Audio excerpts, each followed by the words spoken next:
Okay, we'll move to OAAC, call to order. Welcome to this meeting of the Oklahoma Aerospace and Aeronautics Commission, August 21st, 2025. The meeting notice was posted according to the requirements of the Open Meeting Act.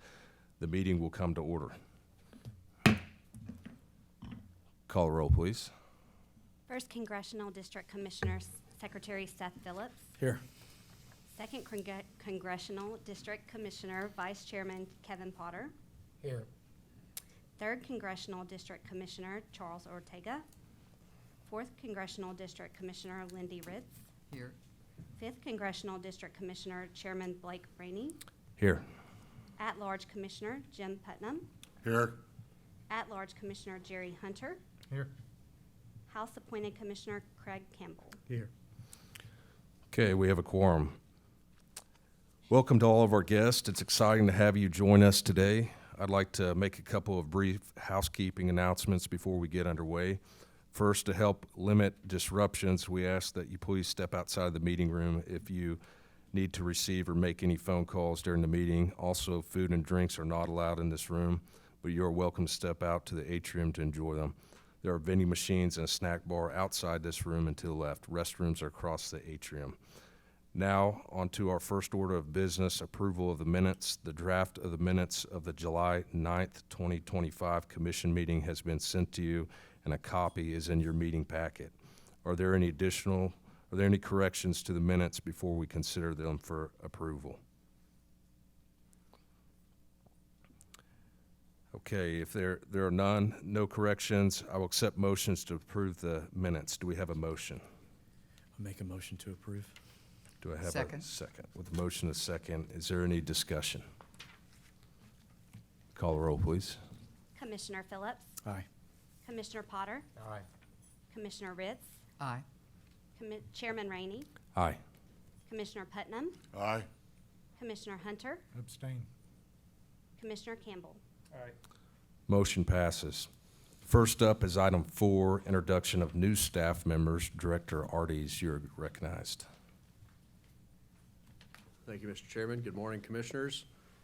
A couple of new staff members, one new and one that you might recognize. But first and foremost, my new executive assistant, Adrienne Stroud, who you all have interacted with over the course of the last month or so. I'm very excited to have her on board. We've worked with her for a number of years at the Capitol. And Adrienne, if you want to come say some things and welcome yourself to the commission.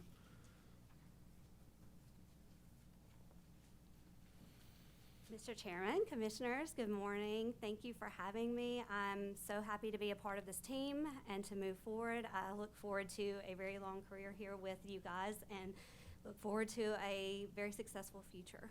Thank you. Thank you, Adrienne. And then, of course, someone that you all might recognize, our new grant specialist, Andrea Post, joined us the end of July and is helping Michelle tackle all the new grants and potentially the action items you're going to be taking today and all the processing that's going on with all the projects we have on board. So, Andrea.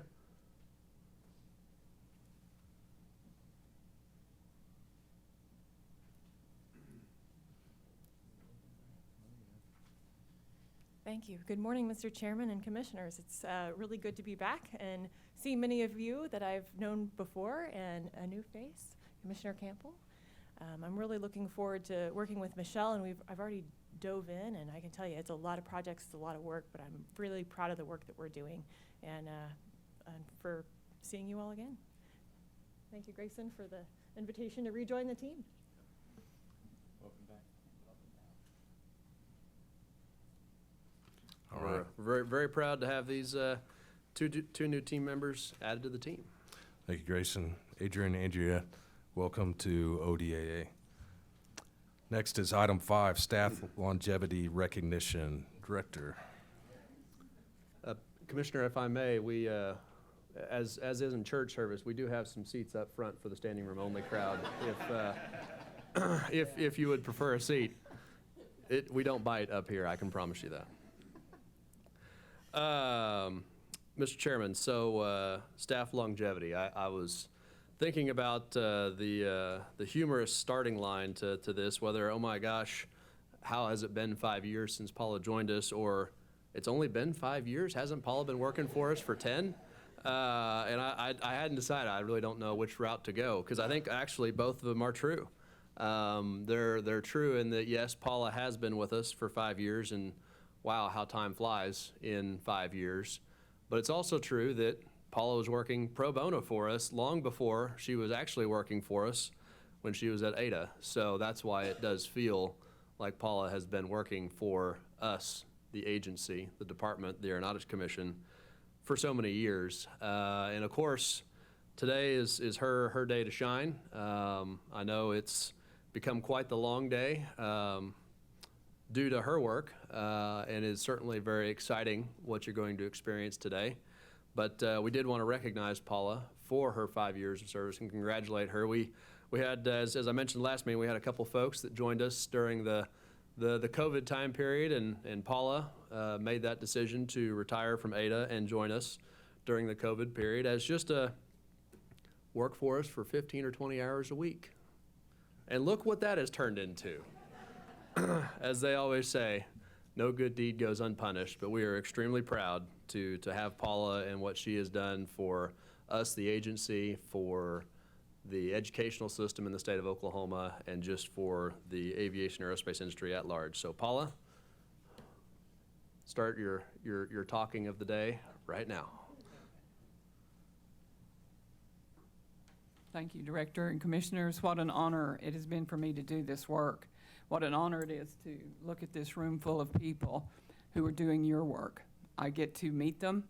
We get to visit with them when we first meet their school administrative teams and meet with them for a couple of hours, and then we develop a relationship, so when they came in the door this morning, we know them, we welcome them, and they're out doing our work. I think it's remarkable to think that 146, actually we're looking probably at 149, we're finishing our list, Oklahoma schools are teaching aerospace and aeronautics, and our students and our schools are lifted up because of that.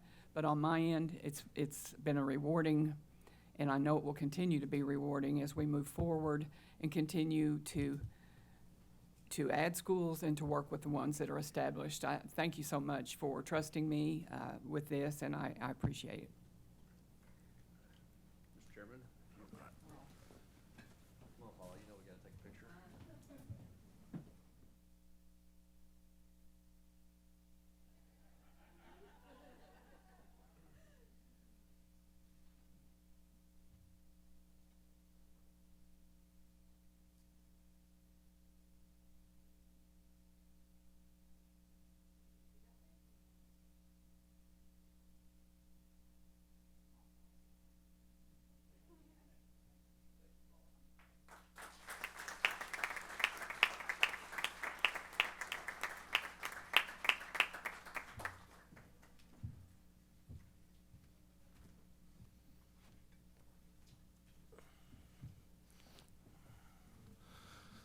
Paul, again, congratulations on 5 years. You've been a huge blessing to the efforts and had a very large impact, so on future generations. So, okay, next item, item 6, Airport Construction Grant Program Change Order Consent Docket. Michelle, you're recognized.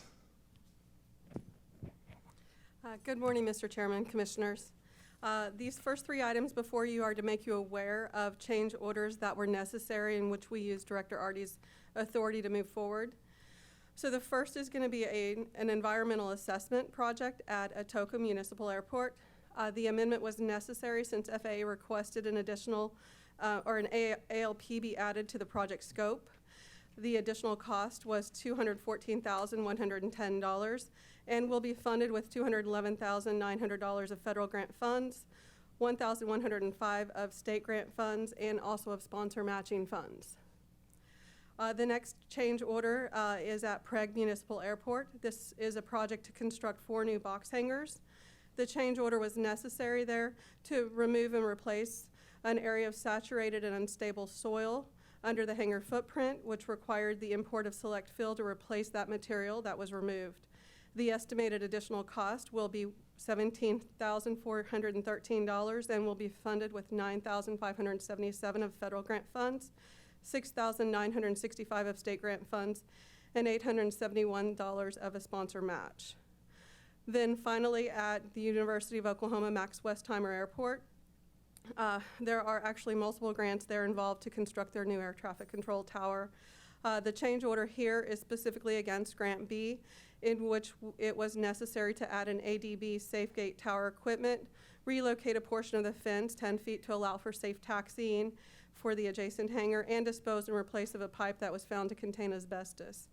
The estimated additional cost there for these items is $168,301 and is funded with $159,800,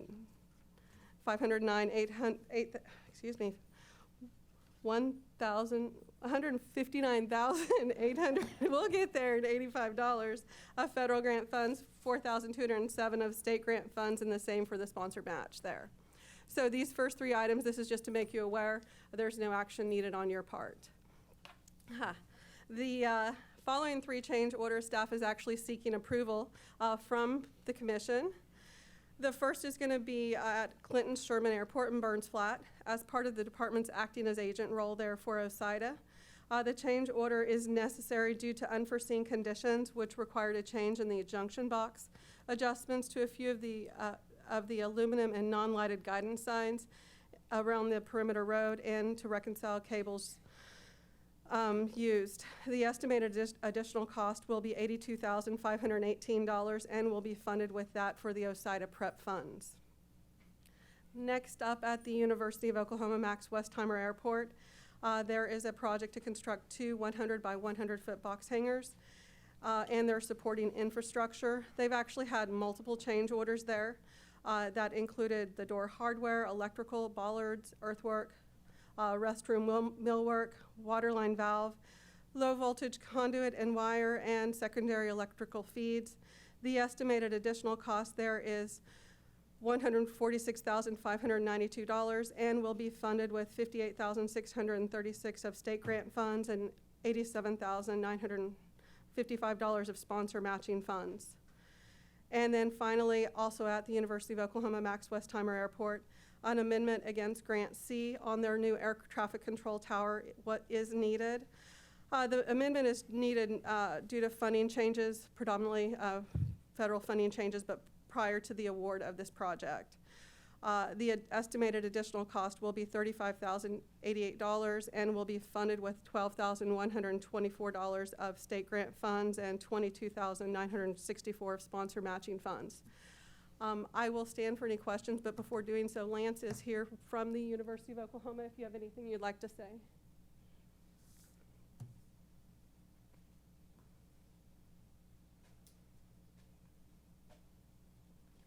Thank you, Michelle. Chairman, Commissioners, really appreciate your time as always. We're making generational changes out at Max Westheimer. With generational projects come some change orders that you've seen today. So we really appreciate your support, your help in our growth of little old Max Westheimer Airport. So thank you very much. Thank you, Michelle. So I will stand for any questions. Staff does recommend approval on these last three change orders. Mr. Chair, just a question. When's the tower going to be completed? When's the estimated completion date? It's a great question. Fall 26. Perfect, thank you. Anything else? Any other questions? Good. We have a motion to approve items 6D through F. Move approval. Okay, we've got a motion. Do I have a second? Second. Okay, I've got a second. Is there any further discussion? Call roll, please. Commissioner Phillips, Aye. Commissioner Potter, Aye. Commissioner Ritz, Aye. Chairman Rainey, Aye. Commissioner Putnam, Aye. Commissioner Hunter, Aye. Commissioner Campbell. Aye. Motion passes. Thank you, Michelle. Next up is item 7, Airport Construction Grant Program Consent Docket. Commissioners may request that any or all items on a consent docket be considered individually. Nick, you're recognized. Thank you, Mr. Chairman. And so I'll kind of precurse all of my items today, but these are essentially asking for the same thing, grant approval and or contract approval. The reason some of them are split out a little bit differently is based off of whether or not we're acting as agent or if it comes from a different pot of funding. So at the end of the day, I'm seeking approval for these projects. So just wanted to clarify some initial interesting things just because of the way things are broken out. So the first one here is the new terminal building at Ardmore Downtown Executive Airport. This is a total project cost just under $3.3 million anticipated based off the project cost. The FAA funds on that is $1.33 million, and the department share at $949,097 being requested. Local match of that just over $1 million. And I believe today we have Kevin Norris with the City of Ardmore.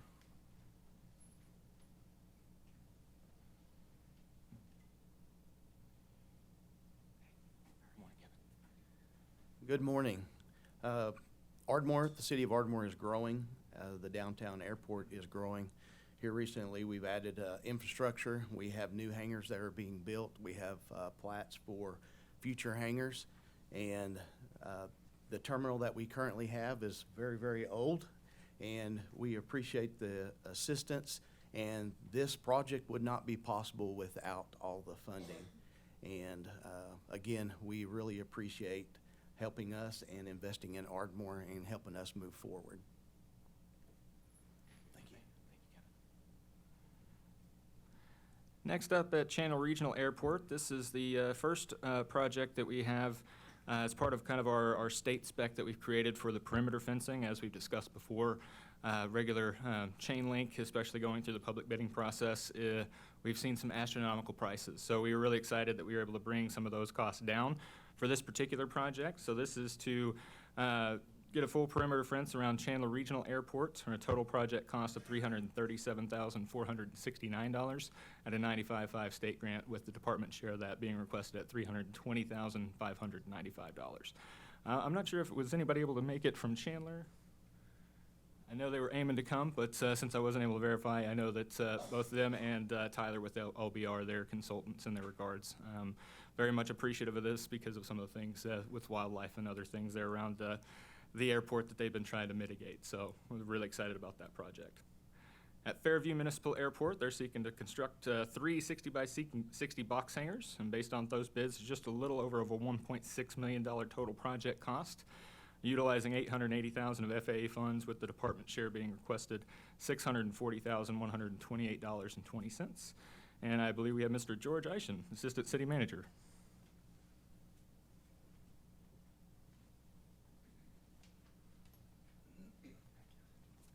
Wanted to tell y'all we feel kind of small when we see what's going on out at Burns Flat, but what y'all are doing there and career tech and all that in the schools is huge for the state's future. We just finished a taxiway, and we wanted to express our appreciation. We just signed off on it. The things you all do for us in the small airports, not just Fairview, but all of us, is greatly appreciated. Park Hill's been side by side with us. Those guys have really helped us. Jay Lee, Tony McDonald just finished that taxiway, and I took our airport board at 100 mile an hour in my van down it, and it's glass, and we've looked over every inch. That's the smoothest project we've ever had. But on to the box hangars. We've done some local investment in industry, and these box hangars are a big part of our airport. Our old hangars are built in the early 70s. I told Mr. Law from El Reno if we can keep the tornadoes away, they'll be there another 50 years. But I want to tell you all this is huge, a huge step for Fairview, and we appreciate it. Thank you very much, George. And just to vouch for George, that's known as a high-speed deviation test. It's completely normal in the industry. At Hinton Municipal Airport, this is a standard maintenance project to crack, seal, and seal coat of their runway based off of their pavement condition index so that we can get to our next major rehabilitation. That total comes in at just under $295,000, with the department share at the 95.5 level at $279,561. I'm not sure if Tyler or anybody was from Hinton. Seeing none, just for those that I didn't confirm, want to give a final chance. But I know that they are certainly very appreciative of that as we work to get to their next major rehabilitation in the cycle. At McAllister Regional Airport, we are seeking a partnership with an FAA grant to rehabilitate the taxiway and replace all their taxiway lighting system and their runway end identifier lights as well.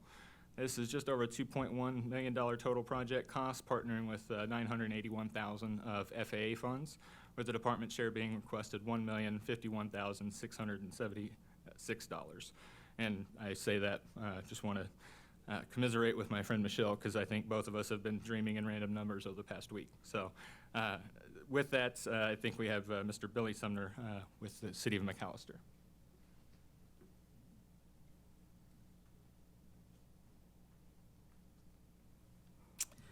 Good morning, Mr. Chairman, Commissioners.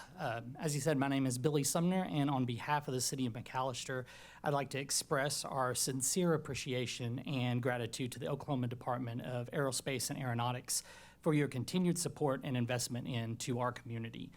Your commitment to strengthen aviation infrastructure across the state is evident, and we are extremely honored to be considered for this grant. With the funding, the McAllister Regional Airport will be able to undergo a vital taxiway rehabilitation and lighting project, which will greatly enhance the impact of our new terminal, which will be opening later this fall. These improvements are critical to extending the life of our taxiway, as well as enhancing the safety, rehabilitating, and operational capacity of our airport. Once completed and upgraded, the taxiway and lighting system will provide lasting benefits, of course, to pilots, passengers, emergency services, and the aviation-dependent businesses that we proudly serve. So this project is not just about infrastructure, but about opportunity, and it reflects a shared vision for growth, connectivity, and regional development. And we are truly grateful to the ODAA for making this possible and for being such a valued partner in helping us build a brighter, more connected future for McAllister and southeastern Oklahoma. So thank you.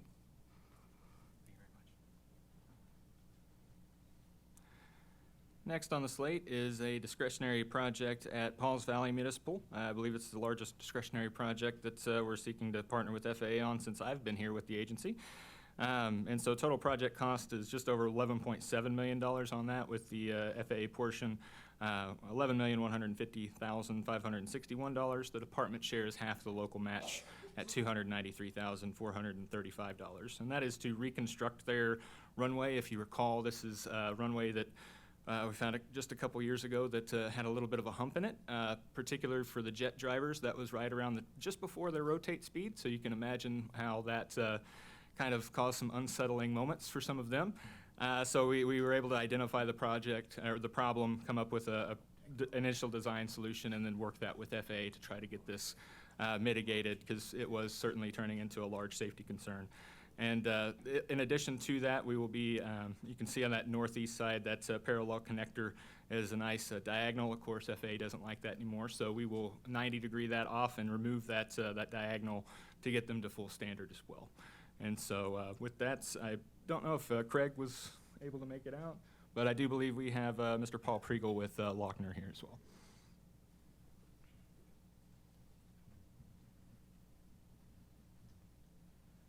Thank you so much.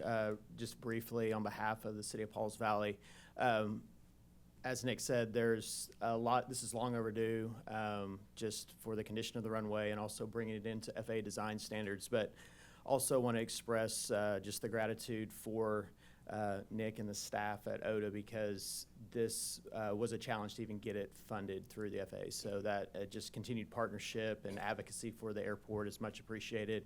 It's going to add a lot of services back to the community and continue to see that airport grow. So thank you very much. And at Perry Municipal Airport, they're seeking to construct 4 50 by 50 box hangars. And so the cost based on bids of that's $1.26 million, partnering with just under $700,000 of FAA funds, with the department share being requested $506,726. And we have Mr. Terrence Hewlett, the airport manager, here as well.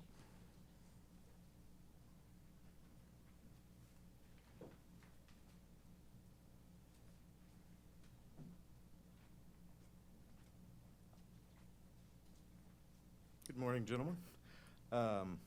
Just wanted to thank you for considering Perry. We've had quite a bit of folks that have called in for hangars and stuff like that. I've got a pretty good hangar list going on, and this will be kind of the first major hangar project that we've done in quite a while. So we appreciate your consideration on it, and we're looking to start this hopefully about late fall, and it'll be about a 6-month project. And from there, it sounds like the city council is hopefully going to approve some more hangars, so this may be coming down the line, and I'm looking forward to seeing some growth out there. So we appreciate it.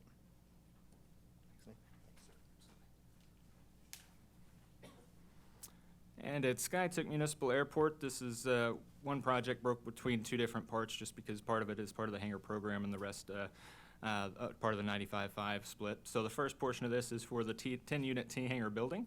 It came out based on bids $935,800, with the department share being requested at $374,320.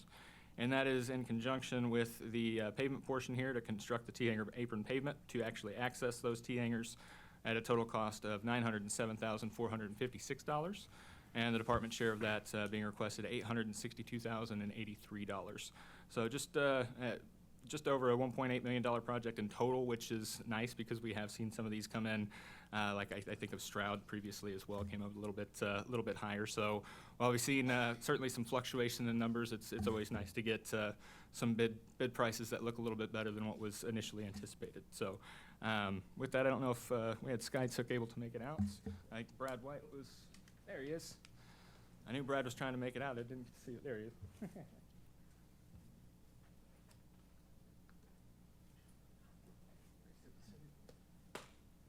Good morning. Thank you guys for having me. It was a pleasure to make the trip down here from Skytook. I just wanted to say thank you on behalf of the city of Skytook. The hangars that are currently there that are not private owned, that are city owned, have been there since I was a kid. And it's a privilege to see the airport over the last 5 to 6 years with the new runway and things of that nature is really growing. Skytook is growing, and with this possibility, you allowing us to build these new hangars changes things for us. We have a waiting list that people have been on over 20 years waiting to get into the hangars there at Skytook. They remain full. The turnover is not very much. So this will allow us to, kind of a game changer for us at the airport. We've seen a lot of growth. We get calls daily of people wanting to get on that list. So again, I just want to say thank you, and it's a privilege to be here.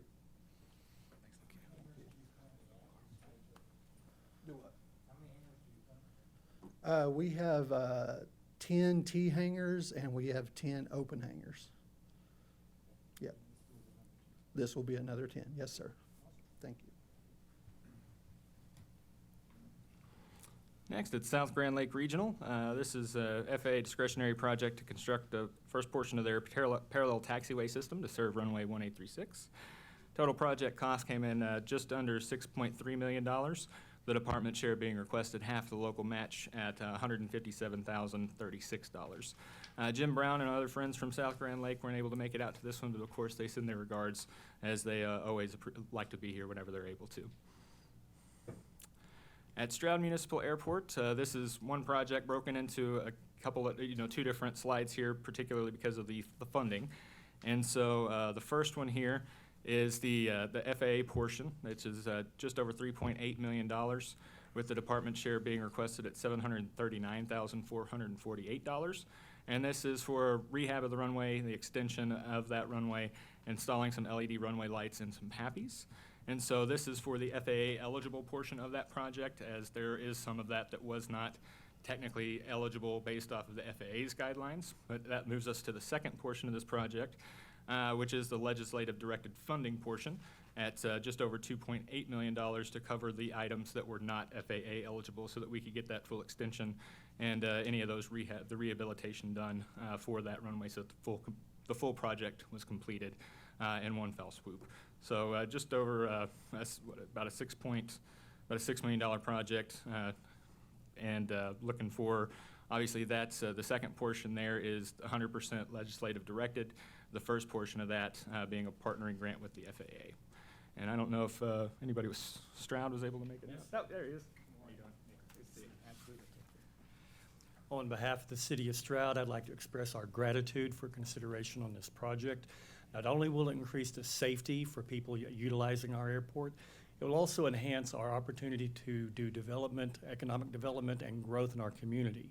One of the things that the City of Stroud is striving for is to improve the quality of life for all people in our community and in our region, and we strongly believe that this project will indeed assist with that. So again, thank you for your consideration.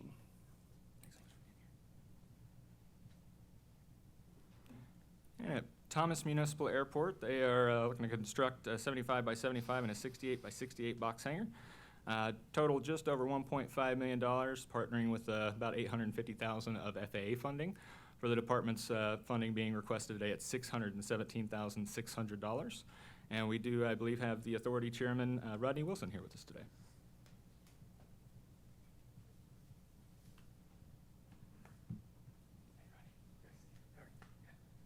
Appreciate the opportunity to be here, Chairman and Commissioners, Director Artie, staff, and also Park Hill. They've always been a big part in the Thomas Airport. We're a unique bunch. We're all volunteer, and we have an airport authority that in 2007, our airport was almost non-existent and usable. And with your help, it's just been amazing. You know, I talk with my kids, and we have things that are big, and what you've done for us has been huge. And we've made a safe airport out of it. We're glad to get to be in the system. You know, we have the military, Vance. They have hobo operations now with air tractors, 802s. We're starting to see them there. I'm a professional pilot too, so I use it in a lot of ways. I use the aeronautical system daily, and I just appreciate the support. I think we're probably the smallest bleep on the radar out here looking today, but we leave a big impact in ag and food and a lot of other ways. So we appreciate it, and we look forward to working with you in the future.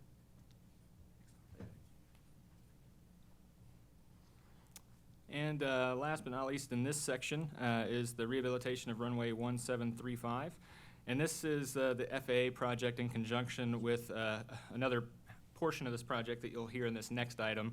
But much like the previous Stroud item, this is for the FAA eligible items that mainly consist of the rehabilitation of the runway, and that will be a part of an overall project to do their extension and the rest of the things that will be done through the PREP funding, as you'll see in this next item. And so while I do believe we have Michael Jones, I'll save him for the next item, if you guys don't mind, so that he can book in that and kind of, we can see the overall project of that. But, so this is for the half of the local match of the FAA project at a total of $34,209 being requested for this one. And with that, staff recommends approval, and I stand for any questions. Do we have a motion to approve item 7? I'll make a motion to approve. Second. Got a motion, we've got a second. Is there any discussion? Call the roll, please. Commissioner Phillips? Aye. Commissioner Potter? Aye. Commissioner Ritz? Aye. Chairman Rainey? Aye. Commissioner Putnam? Aye. Commissioner Hunter? Aye. Commissioner Campbell? Aye. Motion passes. On to item 8, Progressing Rural Economic Prosperity PREP Fund Project Consent Docket. Nick, please continue. Thank you, Mr. Chairman. This first project is at El Reno Regional Airports. This is a prep hangar project, partnering with some FAA funds for a total of $1.85 million. A little over $1 million of FAA funding for this one, with the department's ask being $742,362, which would be from the prep hangar funding that we got from a couple of legislative sessions ago. And with that, we do have Airport Manager Scott Law with us today.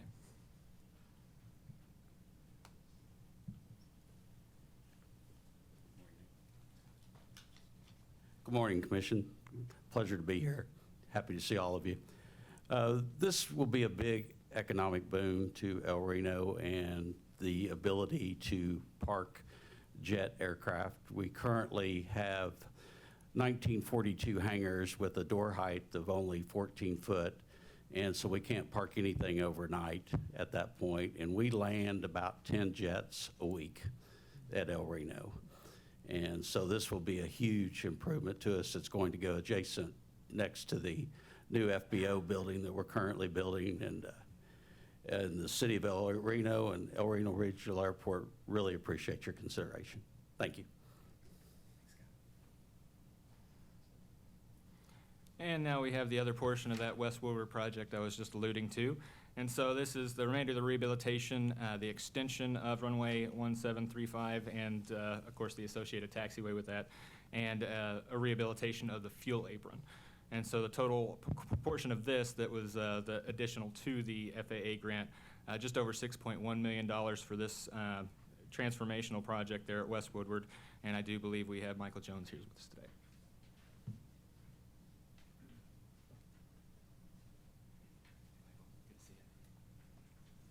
Mr. Chairman, Board of Commission, thank you. It's an honor and privilege to stand before you. We appreciate your ongoing commitment to the aviation field all across the state, but especially in Woodward. We're a little bit biased, but our prep funding is going wonderfully. We're about a month behind in phase 1 and phase 2, which consist of a large corporate hangar and a new terminal. We are hopeful in about 3 weeks our corporate hangar will be finished, and we're about a month to 4 to 6 weeks before our terminal will be ready. But they're going along very smoothly. This portion that Nick is talking about is phase 3, the final phase of our prep funding.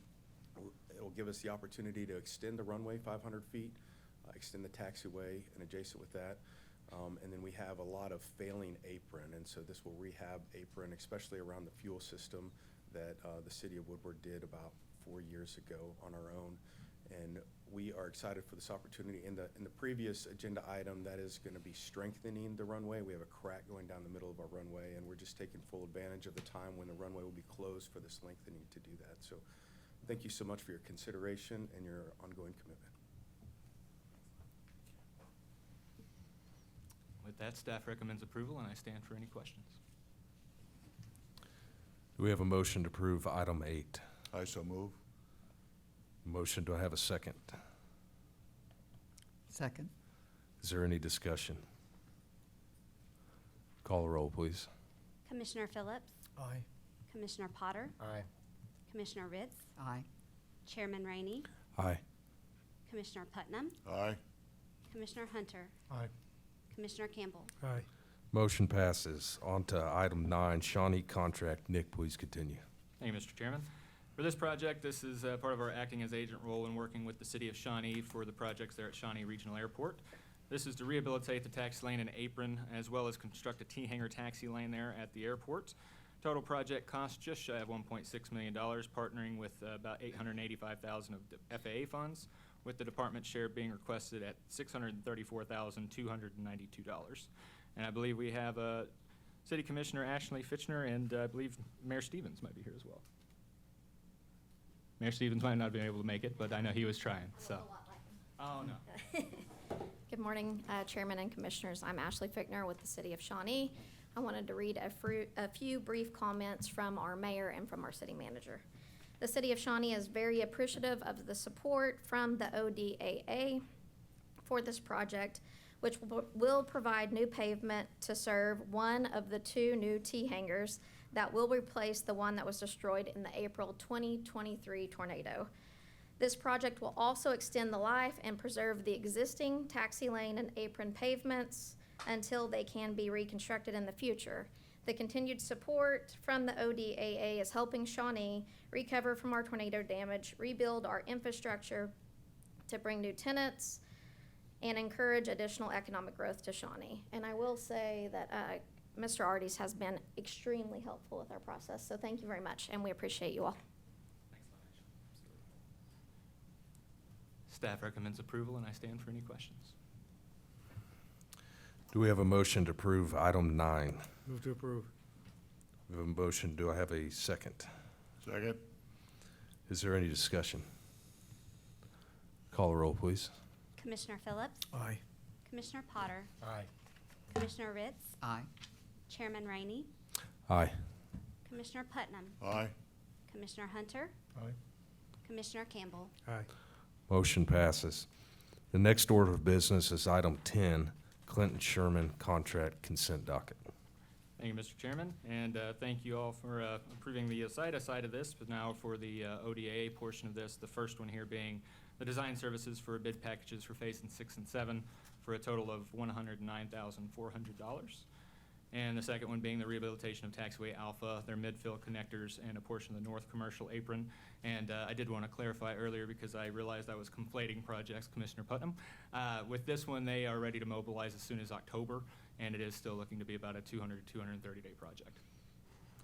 This one being the $6.7 million total, 6.25 of that being the construction, 531,700 of the admin, inspection, and testing portion. Staff recommends approval, and I stand for any questions. Do we have a motion to approve item 10? So moved. Do I have a second? Second. Is there any discussion? Call the roll, please. Commissioner Phillips, Aye. Commissioner Potter, Aye. Commissioner Ritz, Aye. Chairman Rainey, Aye. Commissioner Putnam, Aye. Commissioner Hunter, Aye. Commissioner Campbell. Aye. Motion passes. Next is item 11, flight inspections. Michelle, you're recognized.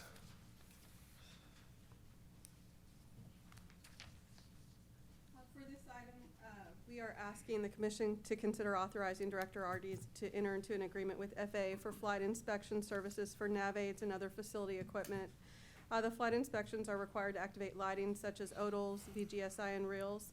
The new agreement will use the remaining balance from the department's existing agreement with FAA that is set to expire in November and add an additional $50,000. So I will stand for any questions, but staff does recommend approval.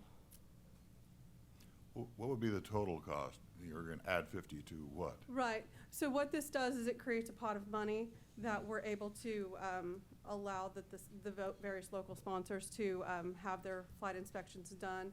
Then we either, and that comes out of our bucket of money. And so it varies. I mean, they've got a formula based on if it's PAPIs or reels, one end, both ends, that kind of thing. And I give them an estimate whenever they're ready to have something flown. Then when it's actually flown, the actual cost based on the hours flown, the aircraft used, is determined. That information is given back to me from FAA. And then I invoice the sponsor based on what the agreement is, their match. And so it really varies. I mean, an estimate for PAPIs both ends right now is running about $13,000. Actual cost, though, flown, falls between $4,000 and $6,000, just randomly, depending on the hours and the aircraft.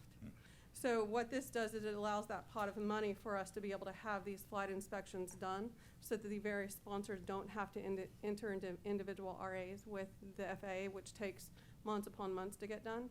And this contract we've had going for many years. It's just a 5-year contract that we have to enter into a new one every year. We can only amend it up to 5 years, and then we have to start over. So right now my bucket, it's got about $63,000 in it. I anticipate it to last us quite a while, but we have to start a new agreement or we will not be able to do flight inspections as of November. Okay, thank you. Michelle, so you hold the money, and are you able to carry that over from? What we get to fiscal year? choose, so we're going to roll over our current bucket and then You can add do the that into additional the- because that way that puts that pot of money in there. It'll be there for, 5 years or until it runs out. So it's not expiring? No, no. So if we don't use it all, they'll just return it to us. Okay. And then you just And then pay we just them add as- more. And so if you'll recall, in the last 5 years, we've actually amended our current contract 3 times over the course of time. And each time I come to you, we ask to add 50,000. That's generally the minimum I've seen us add. They like us to do 100. We split the difference. So,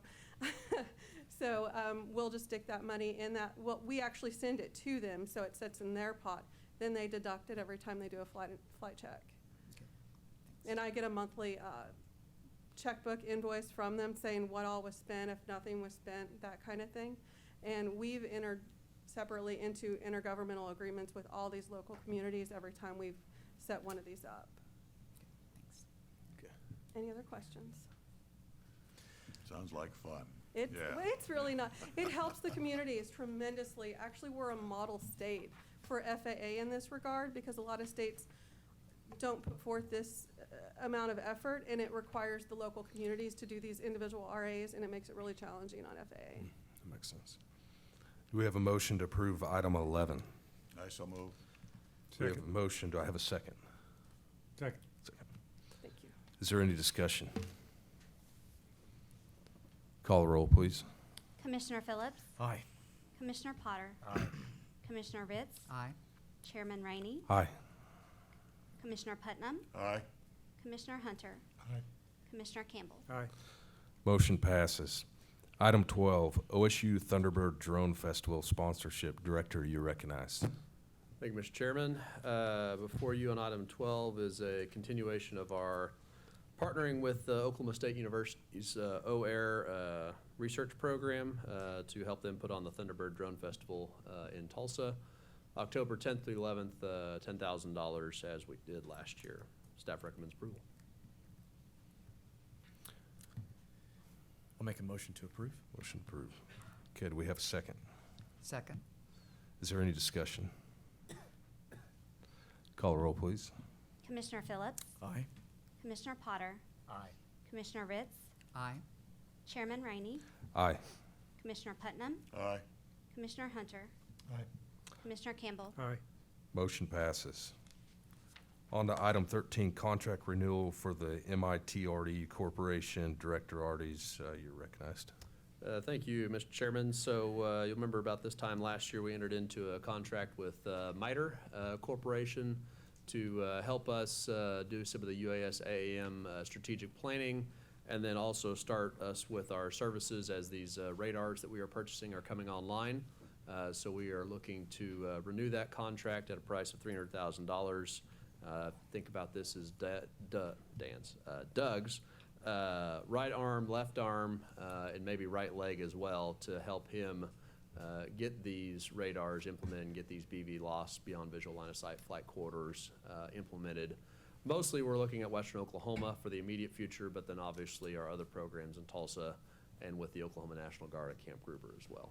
So certainly expect them to be a critical element. They've done this for other states, and they've been pretty successful in helping us along the way so far in our conversations with Kratos and trying to get them to operate the Valkyrie and the Firejet out there in Western Oklahoma. Their performance, so far, we're happy with it. We are very happy with them so far. Okay. So, Mr. Chairman, give me a little more about the relationship with MITRE. They don't provide any infrastructure, any materials. They're really more of a consultant and an advisory directing us, or tell me a little more. So MITRE Corporation is a FFRDC, Federally Funded Research and Development Center. So they're an offshoot. I don't know who was created first, them or MIT Lincoln Labs, but they help do the engineering and design work for government agencies, but they don't compete with the private sector. So, for example, if the DoD needs special engineering and design work on a program that the private sector doesn't want to do or can't do because it's not within their purview to do, a MITRE Corporation will come in and help the DoD. They'll come in and help the FAA, and then states have been able to take advantage of that for a litany of services. So they are doing a lot of the airspacing analysis. They're doing a lot of the radar research and radar coverage area analysis to help us implement the radar systems in Western Oklahoma. And I say Western Oklahoma based on our previous conversations. You know, we've got 3 main projects that we are doing with the radar systems and BV loss operations, but where we're requesting the most help in the first project that's up for grabs is going to be the Western Oklahoma Spaceport corridor. So they are doing a lot of the background behind the scenes work that, you know, Doug and us don't necessarily have the time to do.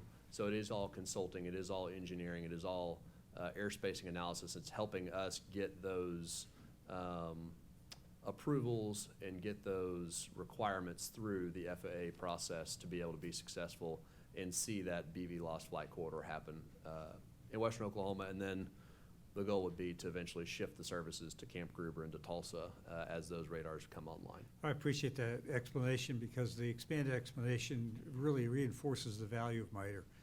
I've worked with them before, outstanding. They do provide value to what you're paying for them to do. So thank you for extending it. I think this is a really good move.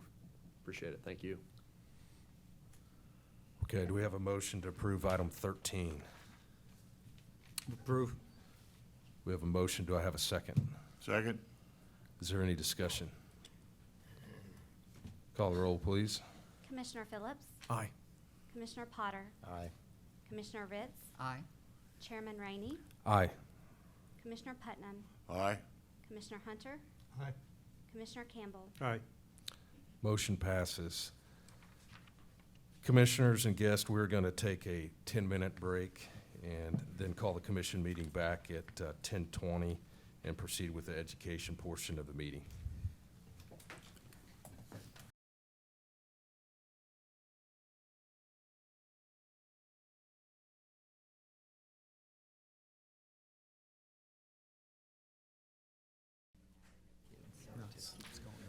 Okay, we are back from break, and it's 10:21.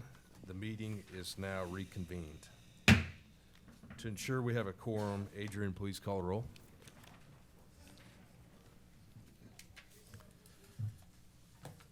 Commissioner Phillips, Aye. Commissioner Potter, Here.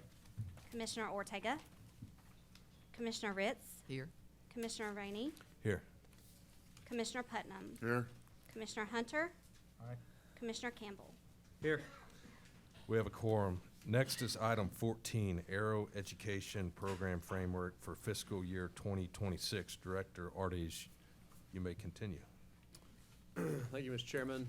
Commissioners, this will be the last time I'm presenting before I turn over the reins to our very capable education team, but I'll start us off with the overarching budgetary framework for the aerospace education program for FY26. As you'll recall, we started doing this last year where we kind of set a budgetary framework at the beginning of the fiscal year with the available education dollars that we have, and then move forward with the specific approvals for things like the traditional competitive aerospace education grant program, classroom lab improvement grant program, STEM aviation competitions, aircraft assembly, et cetera, et cetera. So before you today, you'll see an A, B, C, D, and E. This is very similar to the 5 items that we approved as part of the budgetary framework last year. We have a maximum $2 million limit. That's $1 million from our statutory revenues, $1 million from our appropriations revenues. First and foremost is A, that's the classroom or the competitive aerospace and aviation education program grants, $824,921. You'll hear all about those grants coming up the rest of the meeting from Paula and Stephanie and team. For item B, we have our aerospace classroom lab improvement grant program for $500,000. You'll remember last year we offered 2 rounds of our classroom lab improvement grant program. We would go back out for a competitive grant application, just like we do for our competitive aviation aerospace education program, where we seek interested schools and interested sponsors that would want to take advantage of our classroom lab program.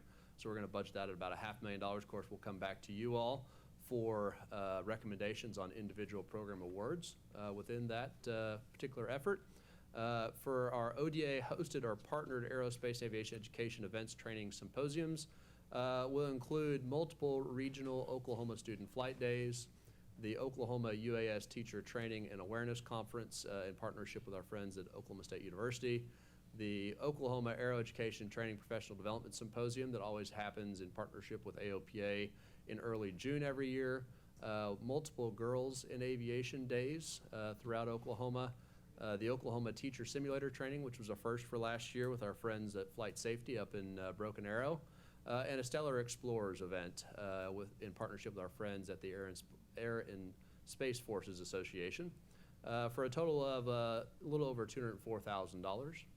For item D, we have our STEM aerospace and aviation competitions and our aircraft assembly programs for $271,000. Of course, again, that's just a budgetary framework. We'll come back to you after having a competitive round of applications for those efforts. And then last but not least is our ODA Aerospace Industry Internship Program for $200,000. So staff recommends approval for this budgetary framework, but I'll certainly stand for any questions or comments that the commission may have. Do we have a motion to approve item 14?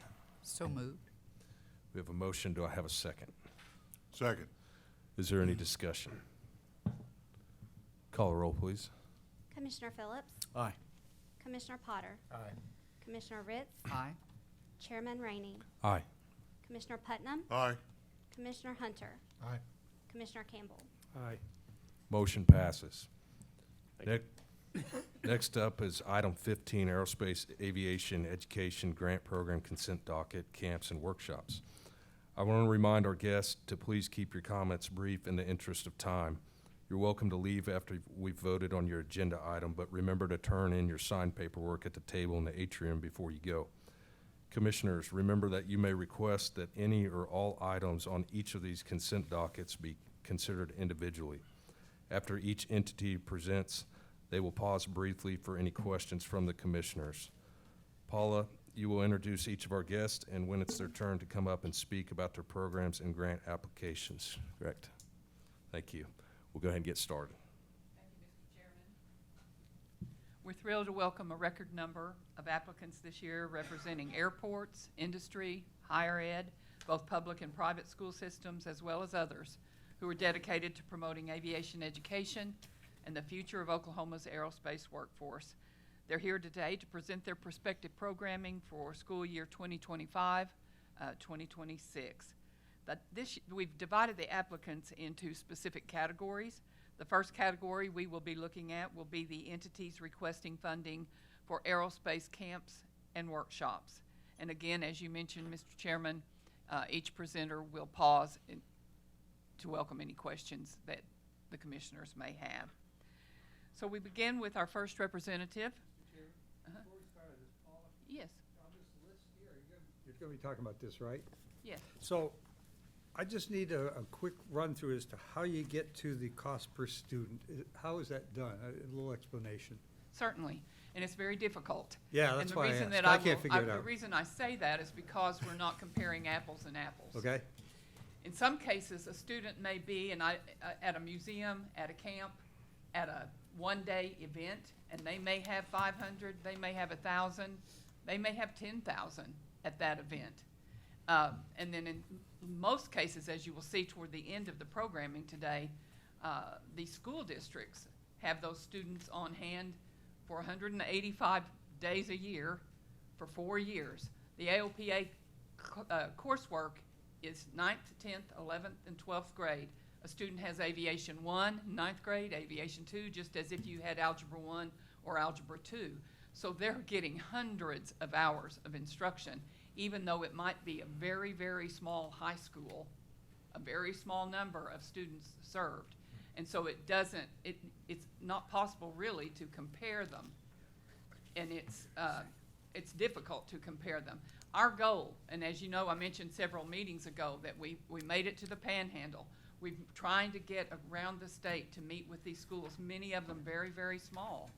And so they're not serving a large number of students, but the work they're doing is yeoman's work on our behalf, because we are getting representation statewide and sending them to further post-secondary education.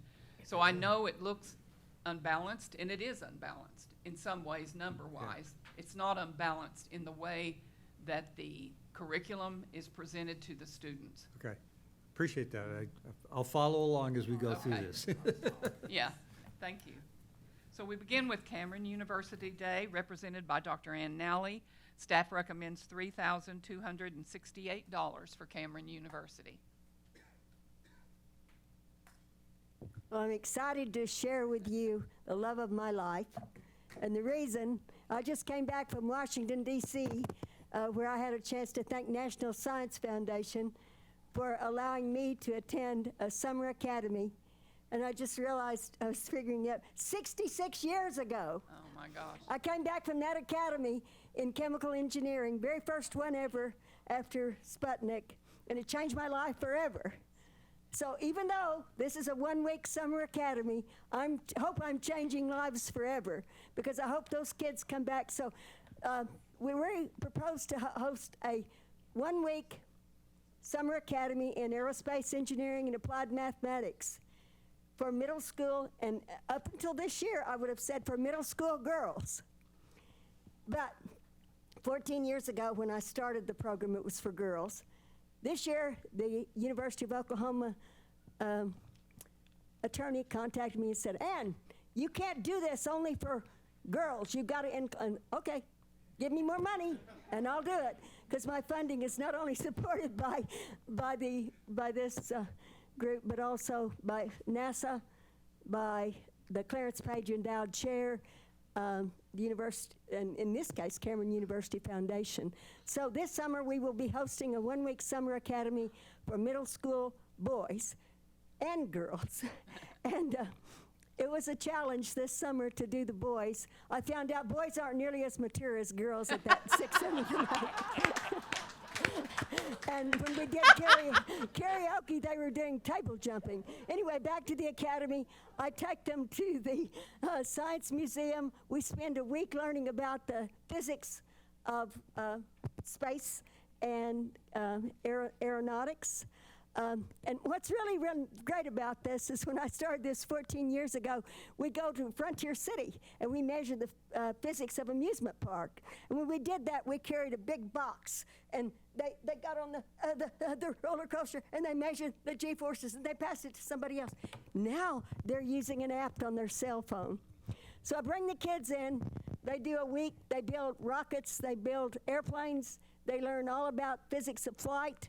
They go home, I think, all excited, and they can't help but. If you see there in the corner, they built a solar boat. And that's a whole nother story I don't have time to tell you, but you can go on Vernier's website and see it all. So thank you for helping fund this academy, which is proposed to be June 1st through 6th, 2025. If you ask me why I don't quit, this is 56 years of teaching. I come back every year, all excited to do this all over again. Then I fall trying to get myself to get one more thing done. But anyway, thank you. It's an exciting time in Oklahoma. I grew up in Oklahoma. I appreciate, and every time I come to these, I'm just overwhelmed with the great things we're doing in Oklahoma. We are the best. So thank you for funding my academy. It's you can see in the pictures, there's a lot of excitement there. The kids go home on Friday, they launch their rockets, and I would tell you lots more funny stories, but I don't have time right now because I invite the little brothers and sisters in to help launch on the last day, and the parents, because that's what it's all about. So thank you. Keep up this great thing of helping science education in Oklahoma, and you'll see the picture there. They're boys and girls. Thank you. Questions? Thank you.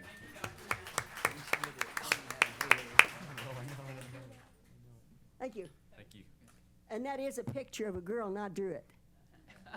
Flying the plane, but Yeah. I didn't have time to update it for boys. Next, we have the Fires Innovation Science and Technology Accelerator, FISTA, represented by Reagan Martin Teakle and Chris Riley. Staff recommends $5,000 for FISTA. Well, good morning. How are y'all doing? So excited to be here.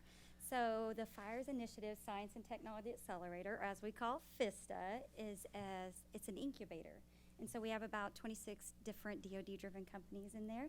So we are starting a one-day immersive drone program for Southwest Oklahoma high school students. And through that day, we'll work through concepts of the Part 107 drone certification. And we're hoping to make that high impact to start their curiosity into the UAS programs when it deals with defense and aerospace and the commercial capabilities. So we will definitely provide that hands-on experience using the VEX air drones.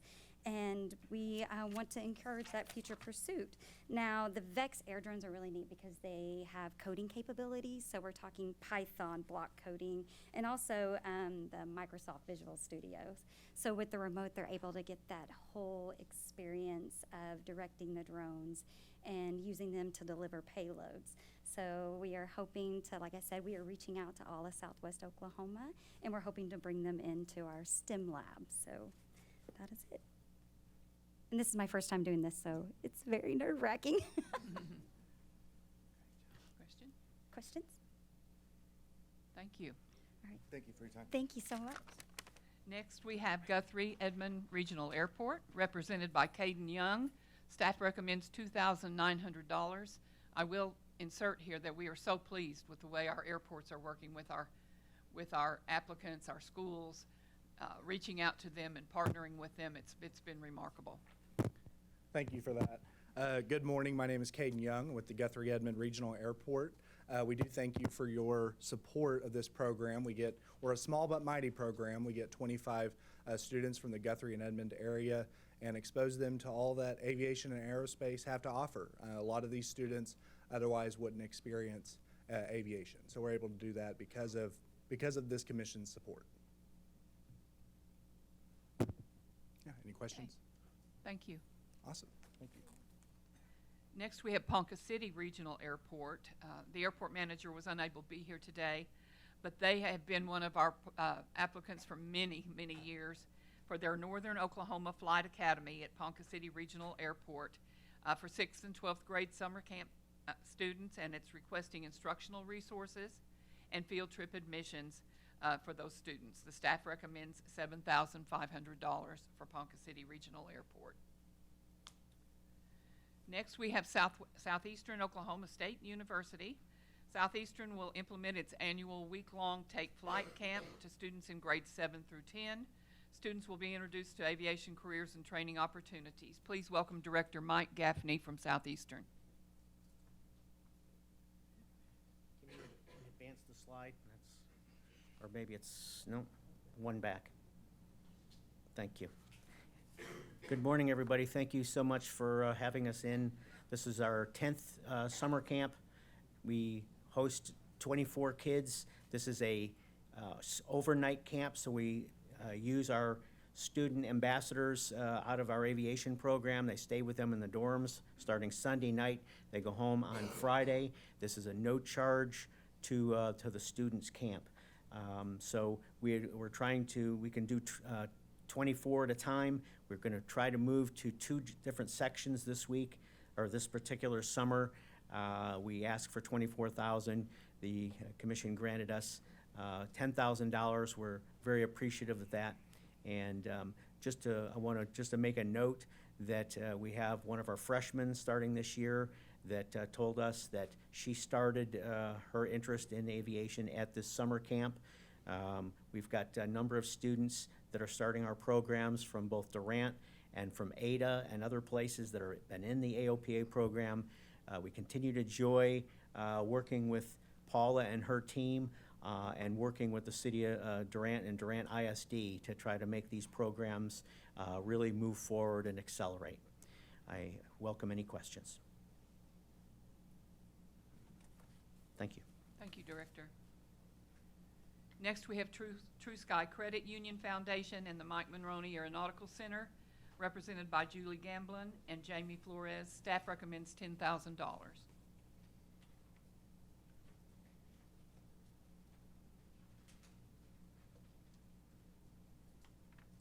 Good morning. I'm actually Jamie Loving. We have 2 Jamies on our group.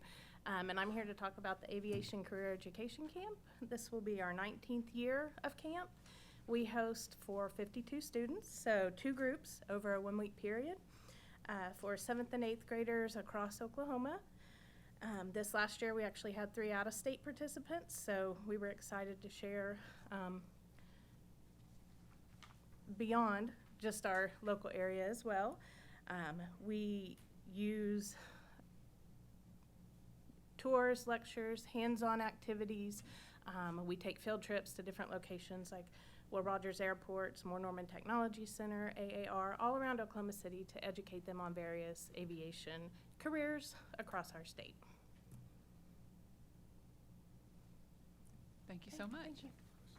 And finally, in camps and workshops, University of Oklahoma Sooner Flight Academy, represented by Director Eric Wydra. Staff recommends $40,000. Good morning. To say it was a record year at Sooner Flight Academy would be a gross understatement. We're really proud that we expanded our academic year programs, our day camps, and had over 700 K through 12 students attend Sooner Flight Academy at Max Westheimer. And by the way, if they can't come to us, we go to them. For our summer camps, again, another record.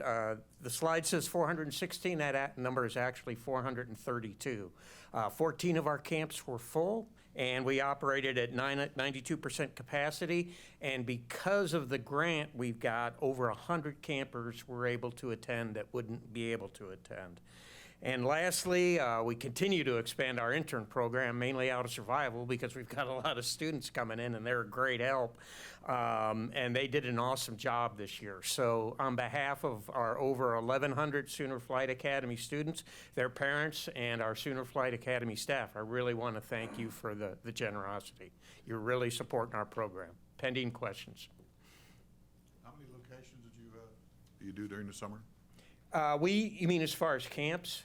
We do 8 camps, but there will be different age levels going on. For instance, we might have age 6 through 7 camp going on the same time we have a high school camp going on the same time we have a junior high school camp. So we basically do the entire month of June and July 1-week camps. They typically will fly also. Any age 8 years old and above, they will fly. So they get stuck on it early. Any other questions? Thank you. Thank you, Director. Okay, Mr. Chairman, that would be the end of the camps. Okay, thank you. Okay, do we have a motion to approve item 15? I so move. We have a motion. Do I have a second? Second. Is there any discussion? Call the roll, please. Commissioner Phillips? Aye. Commissioner Potter? Aye. Commissioner Ritz? Aye. Chairman Rainey? Aye. Commissioner Putnam? Aye. Commissioner Hunter? Aye. Commissioner Campbell? Aye. Motion passes. Next is item 16, Aerospace and Aviation Education Grant Program Consent Docket, Competitions and Events. Paula, please continue. Thank you, Mr. Chairman. We'll begin with a representative from First Robotics, Melinda Taylor. Staff recommends $7,500.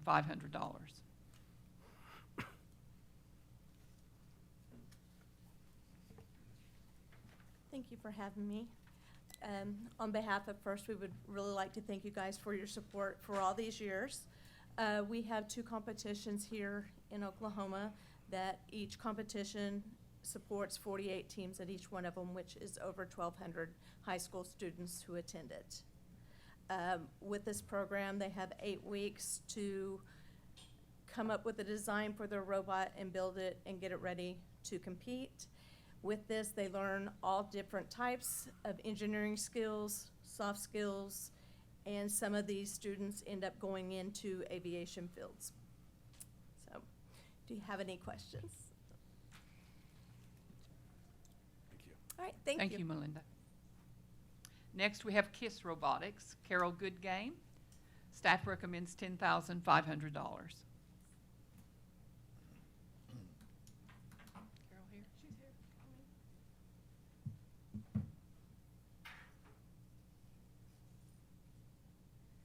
Good morning. My name is Carol Goodgame. I am the Senior Program Manager at KISS Institute. We've had another amazing year thanks to your support throughout the state of Oklahoma. We continue to reach all state areas in Oklahoma, and we thank you for your continued support. Any questions? Thank you. Thank you. Thank you, Carol. Next, OK Best Robotics. John Robertson is the representative. Staff recommends $1,500.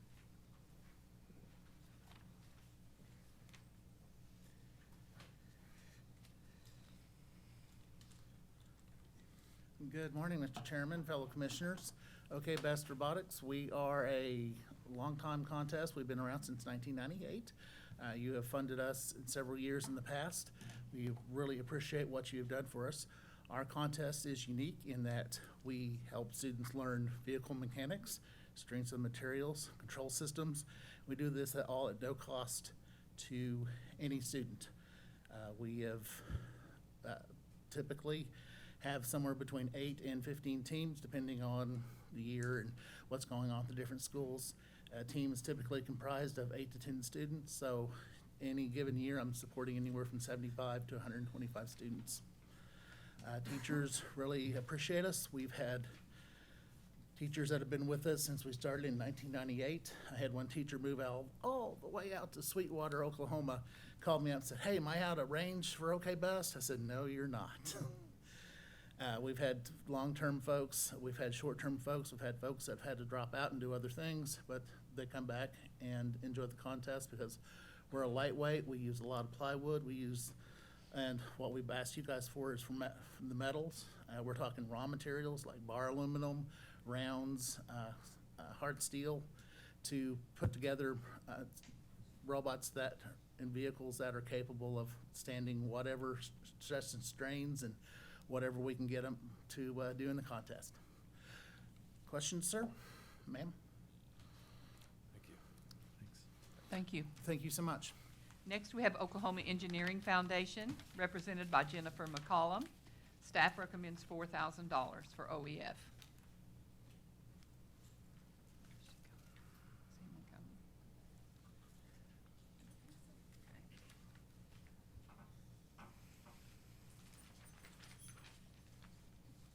The Oklahoma Engineering Foundation is requesting funds to continue its Oklahoma Engineering Fair that is offered to Oklahoma schools for the purpose of building engineering and teamwork skills among students. And again, the staff recommends $4,000.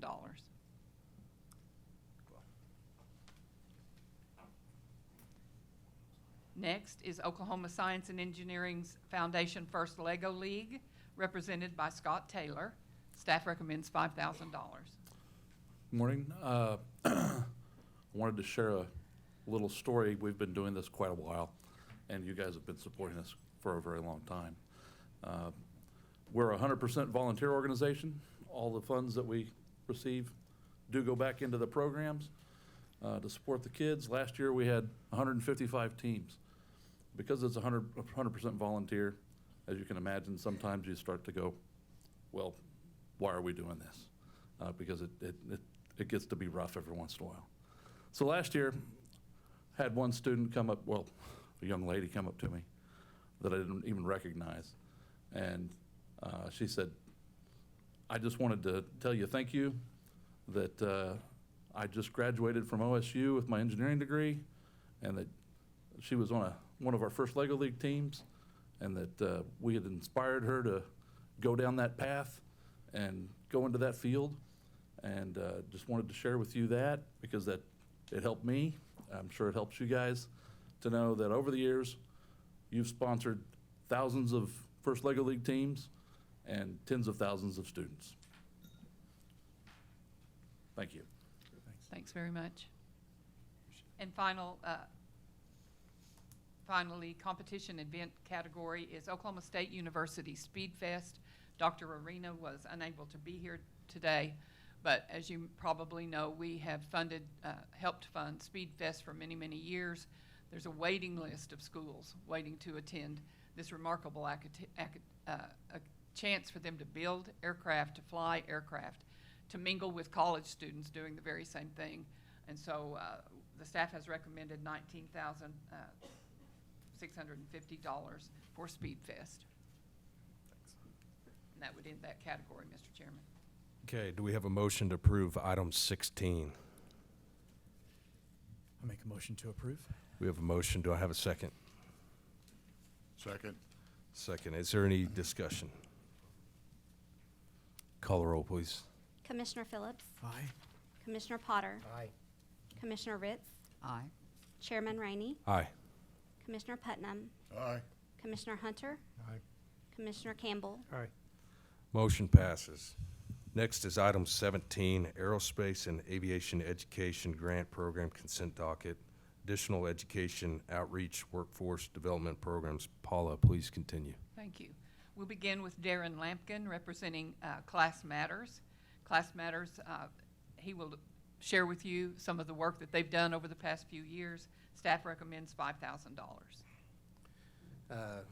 Good evening, good morning, good afternoon, just in case I see you guys later. Okay, so first, thank you for the years of support, Mr. Chairman, Commissioners, and the committee. You guys help us grow each year. I know last year we expected 25 students. We had 63 in the after-school program, and then we did a drone conference on the Northeast Oklahoma City, and we expected 50. 209 showed up. And so we want to plan this year a little bit better and do things at the Innovation Hall for the drone conference again. And we want to continue to partner with all these different organizations here to continue to expose these underrepresented youth to the field of aviation. And so that's what we want to do. Thank you so much, Darren. All right, thank you. Appreciate it. Next, we have Lady Liberty A-26 Squadron, represented by Scott Richardson. Staff recommends $5,600. Good morning. We're a member of the Commemorative Air Force, and we're based in Enid, Oklahoma. 3 years ago, we created a STEM program to support what you all have been doing with encouraging the high schools. So all of our STEM lessons are designed to support what the teachers are teaching in those classrooms. What we've been doing is we've been hosting students in our hangar at this point. We set up stations around the aircraft, and our lessons are designed to tie the aircraft of history, an 80-year-old airplane, to what is modern-day aviation today. So we have lessons on aerodynamics, weight and balance. We have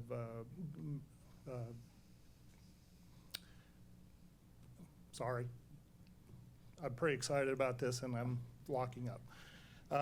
So we just have a lot of lessons that are designed in that area. We're flexible, we can go up, we can go down, but our main focus with this program is on the high school age kids, because they're the ones that are getting ready to start make decisions about careers. We are ready to take this program on the road.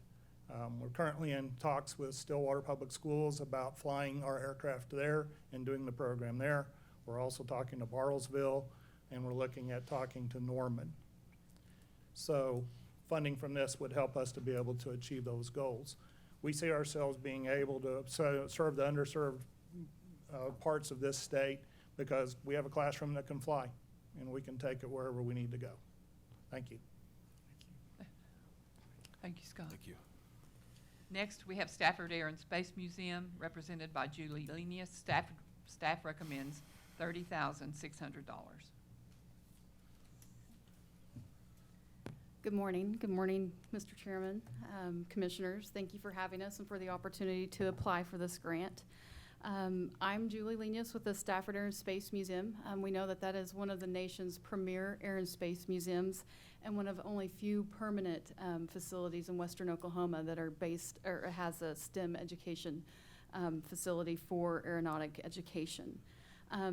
This year, we experienced a record attendance at our museum admissions through programs with schools and just general public. Each year, we reach more than 10,000 students and over 50,000 visitors, providing hands-on aviation and aerospace learning experiences. This year, we are especially excited to be the host facility of the Department of Defense's Starbase Academy that is currently based in Burns Flat. They will be relocating to our museum facilities, which we are super excited. That will bring in an additional 3,500 students to our museum to experience what we have there in the form of our education facility. This grant, we are requesting $30,000 and $30,600 to go towards our $361,000 project to expand and upgrade our education system. We're currently finishing our construction phase of this, and then we will be implementing all this equipment that will be there for the general public and the students to utilize. This will help grow our flight simulators, upgrade all of our systems to new flight controls, and of course install 5 new STEM-based exhibits. This investment will allow us to expand access to the rural and underserved schools and support the educators. Several of the schools, camps, and academies that are here applying do come to our facility, and we're happy to have them. This will provide Oklahoma students a meaningful way to the pathways to aerospace or aviation and aerospace careers. So thank you for your consideration and for supporting the future innovators of Oklahoma. Thank you, Julie. Next, we have Tulsa Community Work Advance, Madison Strategies Group. represented by Callie Watkins and Jeff Sargent. Staff recommends $10,000. Good morning. My name is Jeff Sargent, and so Tulsa Community Work Advance, represented by Madison Strategies, is a program that changes lives. And so we teach skills through our partners, our educators, and we design the curriculum with our aerospace employer partners. And we've been doing this for 8 years with you, and we appreciate it so much. We collaborate with the employers to understand what they need in the aerospace industry. We're excited about what's going on in aerospace in Oklahoma and Tulsa for us. We've worked with companies such as Accurus Aerospace, Nordheim, Lufthansa, Eaton Thermal, TAT, and many others. And so we've seen expansion in those in the last 13 years. We've helped 450 individuals, and 75% of those graduates have been able to continue on. And I love to go to facilities and have a group of students, former students, give me hugs. And they are still there, years later. We see them in supervisory roles, and we see them succeeding in the aerospace industry. And without your help, we couldn't probably do all this, and I appreciate what you do. Thank you. Thank you so much. Next, for item E, Tulsa Regional STEM Alliance Space Week. The representative was unable to attend, but Tulsa Regional STEM Alliance requests resources to support Space Week, a series of activities for students that emphasize the science of flight and space exploration. Field trips, hands-on learning activities with industry professionals, and professional development workshops for teachers are also part of the week. For the Space Week, the staff is recommending $5,000. The other activity or program that Tulsa Regional STEM Alliance is requesting is called STEM Shop. They're requesting resources to support STEM Shop, a collection of resources, instructional equipment, and supplies available for loan to classrooms, for community organizations, and for family engagement events. There are dozens of items ranging from rocket launchers, lunar and Martian maps, and motion sensors. Staff recommends $2,000 for STEM Shop. And that would conclude that category. Okay, do we have a motion to approve item 17? So moved. We have a motion. Do I have a second? I'll second. Is there any discussion? Call the roll, please. Commissioner Phillips? Aye. Commissioner Potter? Aye. Commissioner Ritz? Aye. Chairman Rainey? Aye.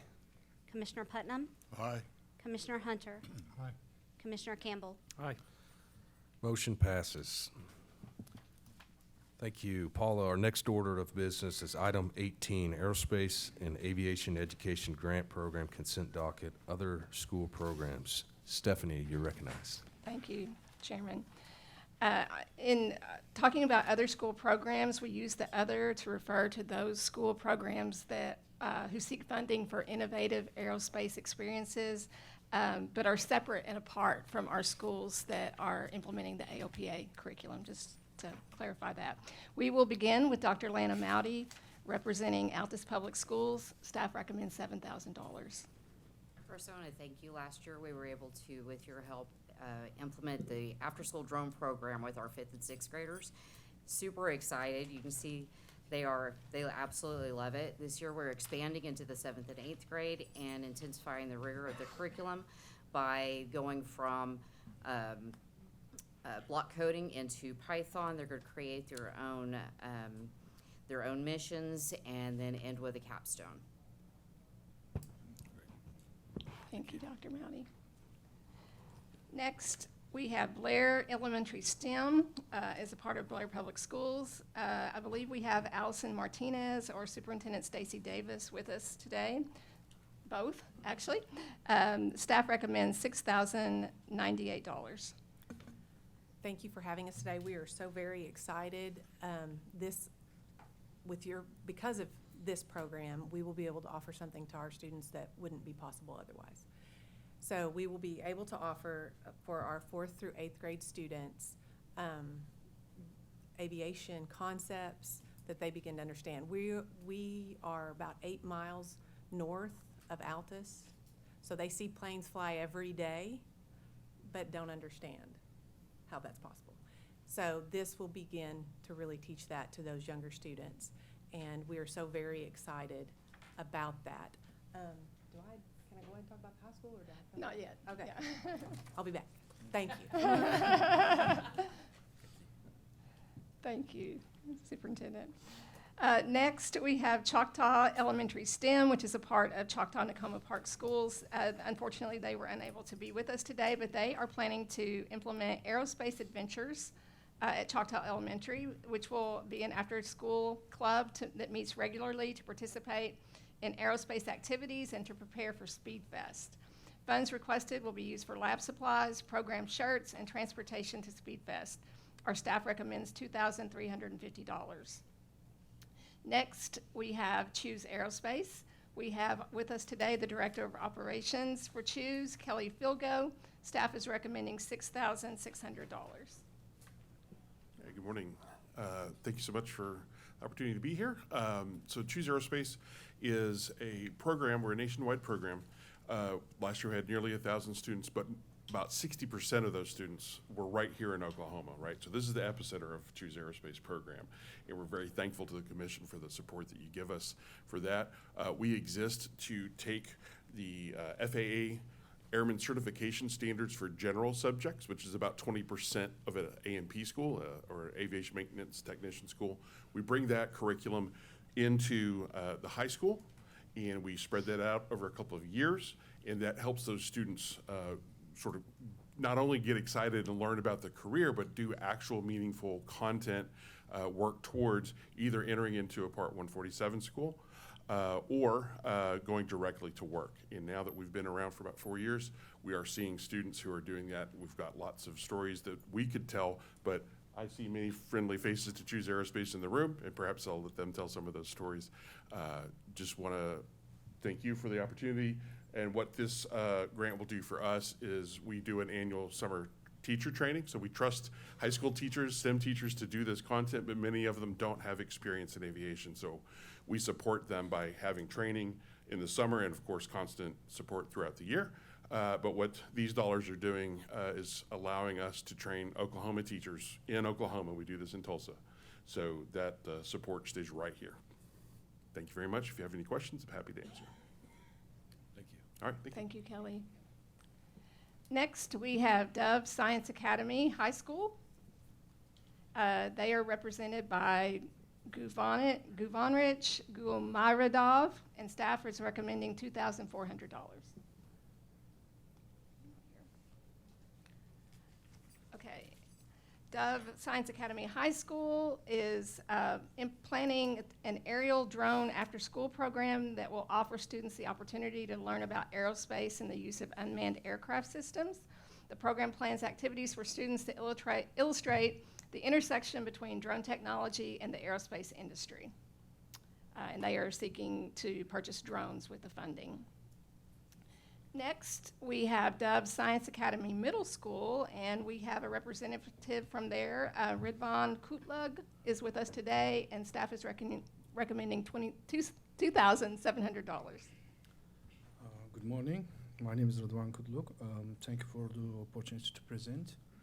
I really appreciate it. I'm requesting the grant to support Dove Science Academy Middle School Drone Club. We plan to purchase co-drone for the club students, total of 12 drones, each costing $249 for 26 learners. These drones will not only allow our students to practice safe piloting, but also help them to develop valuable skills in coding for autonomous flight, team working, and problem solving. Through this program, our learners will gain hands-on STEM experience and the opportunity to participate in regional drone competitions. Your support will directly invest in preparing our students for future careers while making learning exciting and engaging. Thank you for consideration for this request. Thank you. Next, we have Oklahoma Baptist University and Dr. Chuck Balcall is here to represent. Staff is recommending $10,375 for OBU. Good morning, my name's Chuck Bokel. I'm the Director of Engineering at Oklahoma Baptist University. We started electrical and mechanical engineering degrees 2 years ago, primarily for 2 reasons.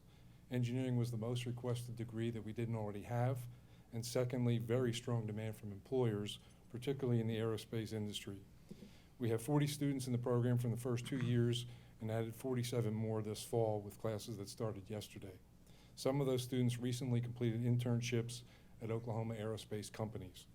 Our freshman engineering students take a design course that includes a drone competition. Our juniors will be taking an aerodynamics course that will be offered for the first time in the spring of 2026. That course includes a lab with a wind tunnel that was partially supported by a grant from this commission. This year's grant will help pay for instrumentation for the wind tunnel. OBU hosts many high school students interested in engineering from around the state who come to our campus. Students from our tech centers are particularly well prepared for engineering. We are partners with Gordon Cooper Technology Center, which is located in our backyard. They have a campus located at Shawnee Airport right across the street from us. Engineering is one of the more expensive degrees because of all the lab equipment. OBU sincerely appreciates the support we have received from this commission, which will help us to have a top-notch program that will soon be providing new graduates, many of whom will be working in Oklahoma for the aerospace industry. Thank you for your attention and consideration. Thank you. Thank you, Dr. Balcall. Next, we have Pamela Hodson Elementary, which is part of the Owasso Public Schools. Dr. Michelle Faribault is here with us today, and staff is recommending $3,000 for their innovative programming. Hi, Commissioners. How are you today? I'm excited because this is our second year. Last year, you all helped us fund, you can see on the slide, STEM carts, 2 of them, and we labeled them the 4 Forces of Flight on the Move. They would visit different classrooms and do experiments. And the year started out with a Lightspeed air show assembly. So this year we decided to build on that. The 4 Forces of Flight on the Move carts are still going to be going, but we're requesting funds to support Gigi Coleman coming and visiting us. She's an international speaker who's the great niece of Bessie Coleman. And so we're going to do our assembly and some outside activities with her and continue just our enrichment program at Owasso Public Schools, focusing on the 4 Forces of Flight. Thank you, Dr. Faribault. Next, we have Tulsa Technology Center, represented by Cheryl Oxley. Staff is recommending $1,600. Thank you. Good morning. At Tulsa Tech, our aviation maintenance program is more than just a training ground. It's a launch pad for future aviation professionals. We're committed to immersive, hands-on education that mirrors the standards and pace of the real-world industry. From day one, our 200-plus students dive into high-demand skills like avionics and electrical systems, areas where the industry is high-demanding and in great need of. By building technical confidence early, we prepare them to tackle complex systems and meet the evolving needs of our Oklahoma aerospace employers. But our mission doesn't stop there. We actively engage younger students, sparking curiosity and planting seeds for future careers in aviation. This outreach helps us build a diverse, passionate pipeline of professionals who will carry this industry forward. Our vision, we want to become the region's premier aviation training hub. We aim to produce technicians who not only meet industry expectations, but elevate them, all while upholding the highest levels and standards of safety and excellence. To achieve this, grant funding is vital. It allows us to invest in cutting-edge equipment, keep our training relevant, competitive, and future-focused. With continued support such as yours, Tulsa Tech is shaping the next generation of aviation professionals and raising the bar for aircraft maintenance across the region. Thank you for your attention. Thank you, Questions? Cheryl. Chairman Rainey, that concludes our other school programs category. Thank you. Do we have a motion to approve item 18? I so move. We have a motion. Do I have a second? Second. Is there any discussion? Mr. Chairman, Yes. following on to my first question about the formula and how it was determined cost per student, there's a couple here, and I'm not making a judgment on what they do or anything, but some are at 90%, others are down at 20%. How do we how do you determine the criteria of how much a percentage we want to put against a program? If, is one of them you're looking at Tulsa Tech? I'm looking at Dove, Oh, at 90%, Dove. 80%. Maybe I'm looking at the wrong one. I think that, no. Dove Science Academy? I thought they received, You're looking at the percentage that we fund, correct? Right, Yeah, yes. okay. So ODAA funding. And how do we determine the percentage we're doing against any program? I just look at that, not because of, it just caught my attention. the committee really looks at considers the items that the entity is requesting, for one, and whether or not those are items that the committee feels are important to the success of the implementation of that program. If it's something within our purview that's not within our administrative laws that are, that's allowable, that sort of thing, it just really depends. And we do consider the number of students served, certainly. We also look at, in many cases, we're buying equipment that's going to last over a long period of time and serve many more students than are listed on here. They're not projecting to us how many students over a course of 5 years might use that simulator. They're just telling us they're starting a program and need this particular equipment. So that's one thing. And I will be quite frank when I say the percentage, again, I go back to what I said at the beginning of the meeting. We're looking at many cases, school programs in which Dove would be one. These students are in those classes for hours upon hours upon hours, and it's not a one-time visit. And so some of these ones that serve 10,000, 5,000 or whatever, it's just a one-time daily STEM camp or a museum visit, which are wonderful for engagement. But the others, the schools, are spending hours, and it's not easy to compare the percentage. Does the committee have any parameters on what they would consider a local match or sponsor match against what we provide?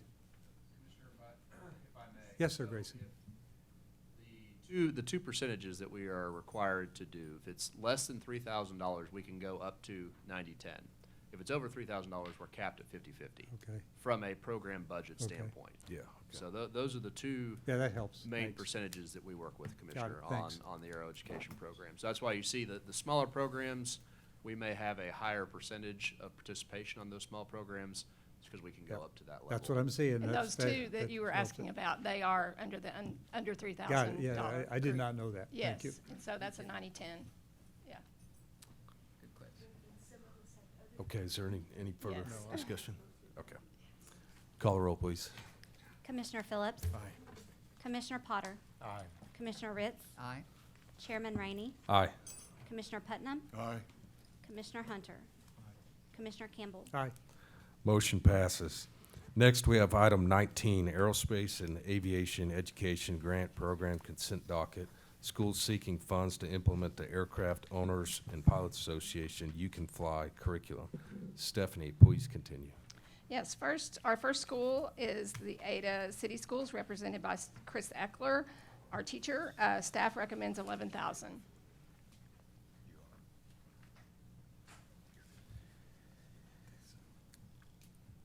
Good morning, Commissioners. Thank you guys so much again for having us and allowing Ada City Schools to be a part of this grant program. Mr. Lideker, our new superintendent's kind of upset he didn't get to come with me today, but I'm excited that we didn't go reverse alphabetical order like we did a few years ago. I was just telling Weatherford that, so. This year, we are implementing the Tango Flight program, and aviation is truly contagious right now at Ada High School. I walked out to the Tango Flight classroom the other day, and there's kids that have never been in aviation before, but they're finally getting the chance to work with their hands and work with tools to build an aircraft, and now they're seeing that there's a whole nother side of this. Along with that, we have a young lady that my substitute just texted me, said she needs help filling out her FAA Med Express stuff today because she's getting her medical done. And it just brought that to my attention that she's driving every day from Tishomingo. She's staying with her grandma in Tishomingo instead of staying with her parents in Medill, so she can attend our aviation program and set herself up for a successful future in college and career later on. And really, it all just goes back to the support of this grant and the support of this commission. So with that, I just thank you guys. Thank you, Chris. Thank you. Next, we have Ardmore City Schools, represented by Kelly Carroll and Gary Spears. Staff is recommending $2,350.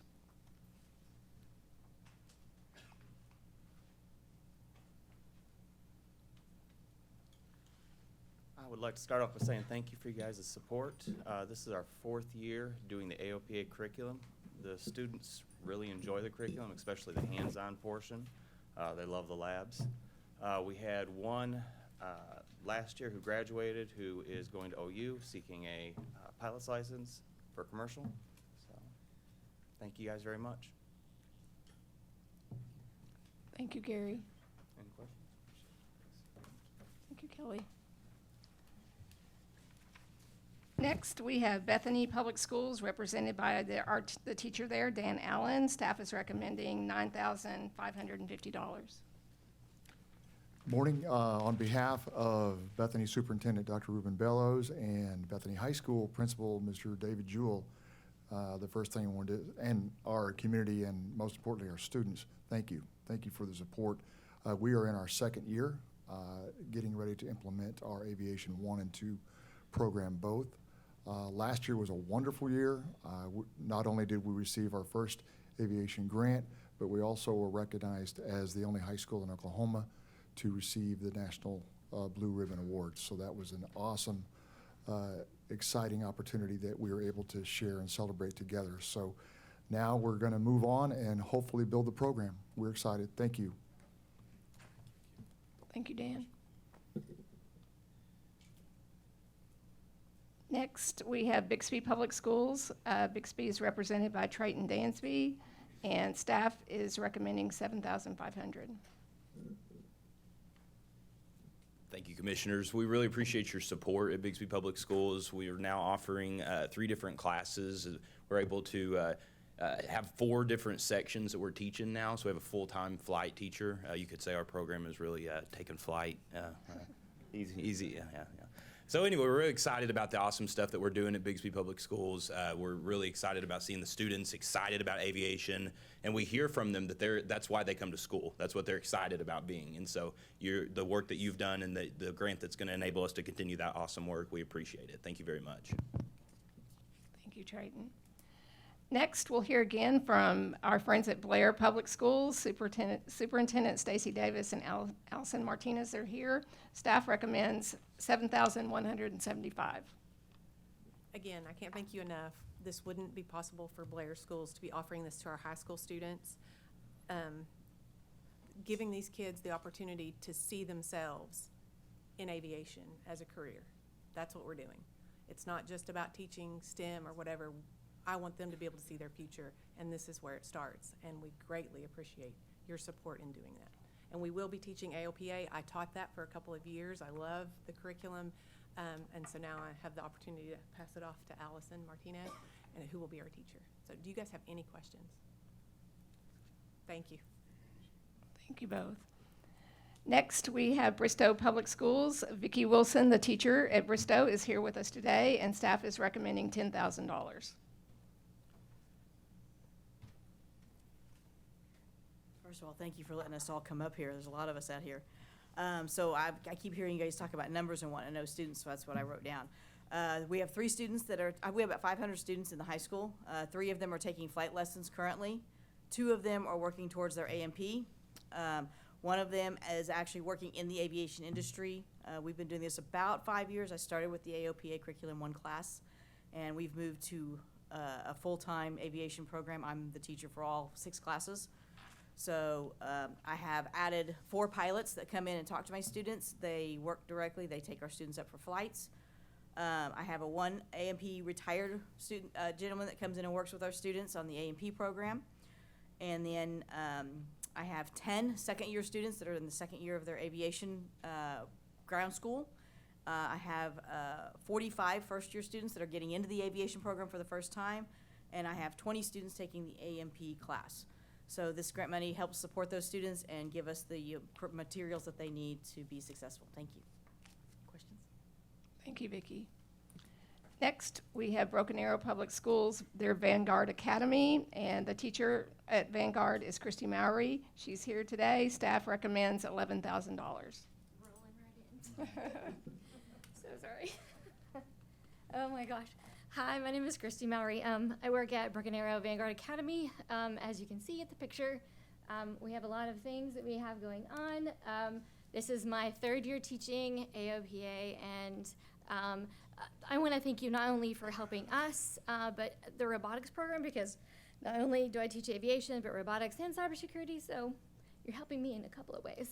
And just to kind of bring that forward as well, as my son was on the robotics team, and now he went to Tulsa Tech, which there's so many people I know here, but and then now he works at Spirit Aerosystems, so like this complete full circle of, and I actually got him to come and talk to my aviation class, so it's been kind of a cool experience. Both of my children work in aviation. Tyler's at American Airlines, and Trevor's at Spirit / about to be Boeing, but right next door to each other. So aviation, I wouldn't say is in my blood, it's in the blood, and I was like, oh, that's kind of cool. But yeah, I'll teach that, sure. That kind of tends to be the trend. I don't know what I'm getting myself into until I'm full in, and it's awesome.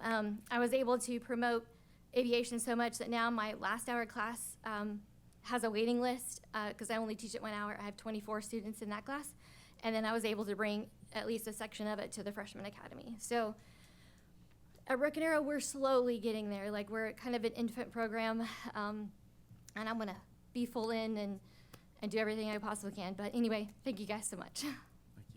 Thank you, Christy. Roll on out. Next, we have Broken Bow Public Schools, represented by the teacher Jessica O'Gorman, and staff is recommending $11,000 for Broken Bow.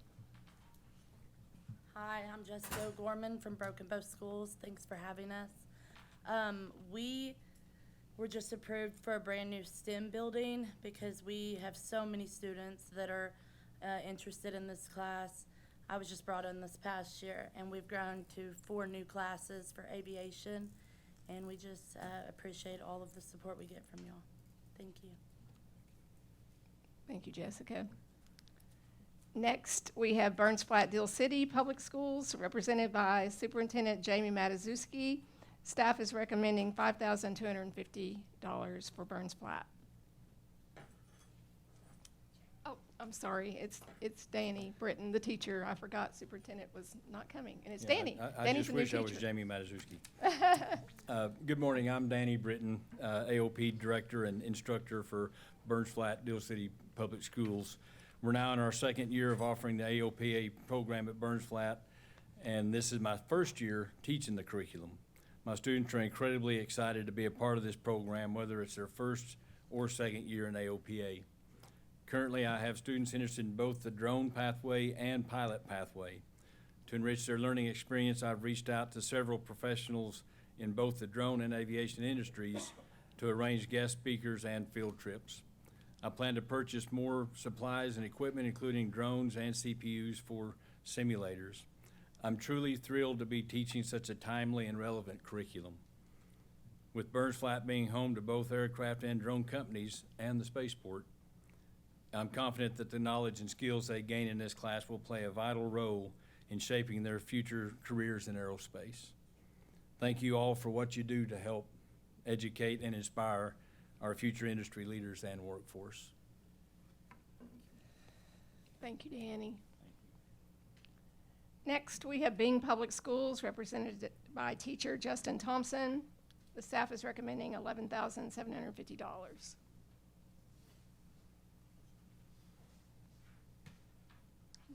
Good morning. Justin Thompson from Bing Schools, as the slide shows. I'm a retired helicopter guy, so I take them to a lot of helicopter things. With your support, we'll continue to educate them and open up opportunities that they may have never known that were there.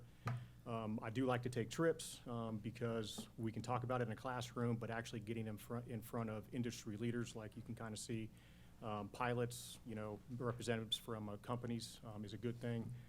Couple other highlights, we had an individual complete her pilot certificate, took her final check ride the week before she left for plebe week for the U.S. Naval Academy that we got her accepted to. And another one, a young man named Callan Leslie received not only the Hague Scholarship, but also the OGE Scholarship, including the Jeff Pino Foundation Aviation Excellence Award to complete his pilot certificate. He's currently attending OSU for electrical engineering. So with your continued support, we can continue to provide these opportunities to these young adults and get them into the industry. Thank you. Thank you, Justin. Next, we have Cache Public Schools, and here from Cache are Josh English, the teacher, and Amber DeWinter. Staff is recommending $2,640.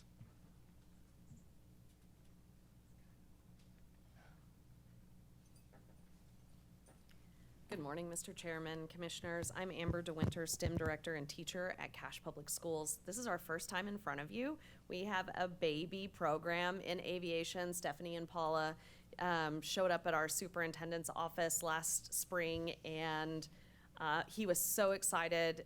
He said, guess what we're doing next year? And so here we are.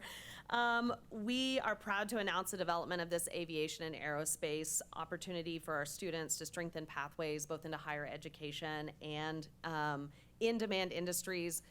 I learned so much just sitting through the first meeting and then into this meeting. We had no idea about, I mean, okay, you hear spaceport in Burns Flat, but sometimes you're very, very far removed and you think, for what? But now we know that horizontal liftoff is a thing. I just learned that sitting out there. So I'm even more excited to stand in front of you today than I was, on the drive up here. Cache, Oklahoma is less than 45 minutes from Altus Air Force Base, Falcon Range, Fort Sill, Shepherd Air Force Base, and Lawton Regional Airport. As a result, we serve a student population that's 40% military connected, and we have a 20% Native American population.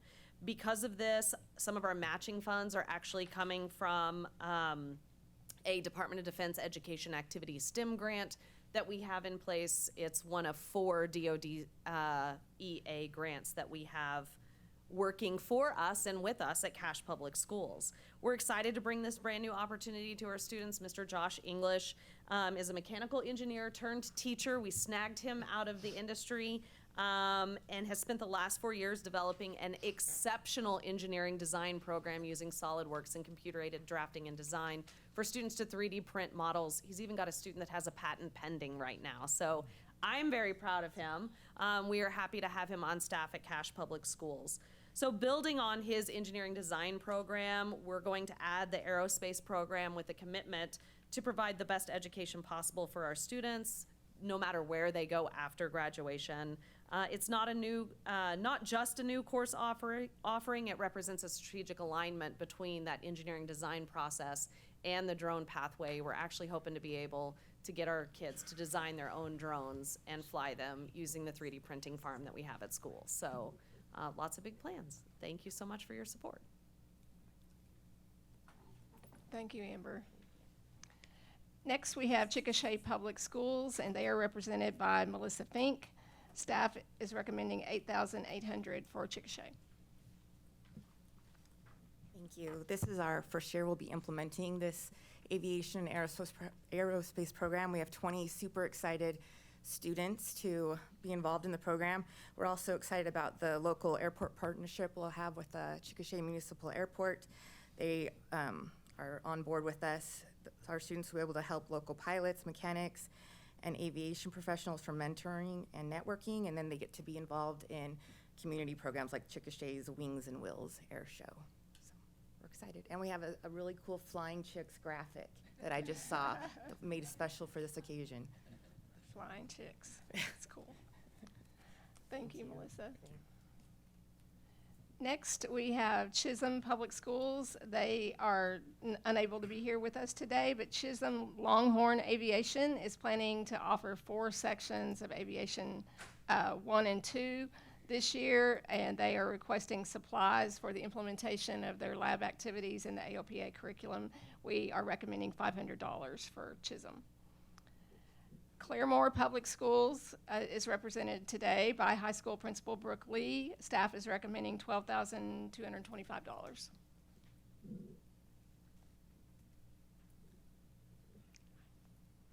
morning. I think there's also another slide as well that has my bullet points on it. Oh, I'm sorry. Oh, okay. That's Speak okay. from the heart, I'm Brooke. going to pull it up on my phone. My apologies.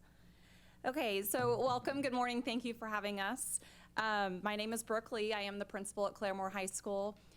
We are thrilled to be offering this program to our students. As the other school just stated, Paula and Stephanie also reached out to us through our ROTC instructor last year about implementing this program, and we met with her, both of the ladies and the superintendent, and we were all in after that meeting. So we have already switched to career pathways as our grad plans for our incoming freshmen and opened that up to our sophomores through seniors. So we just feel like this is a wonderful opportunity to expose them to other options and prepare them for future careers.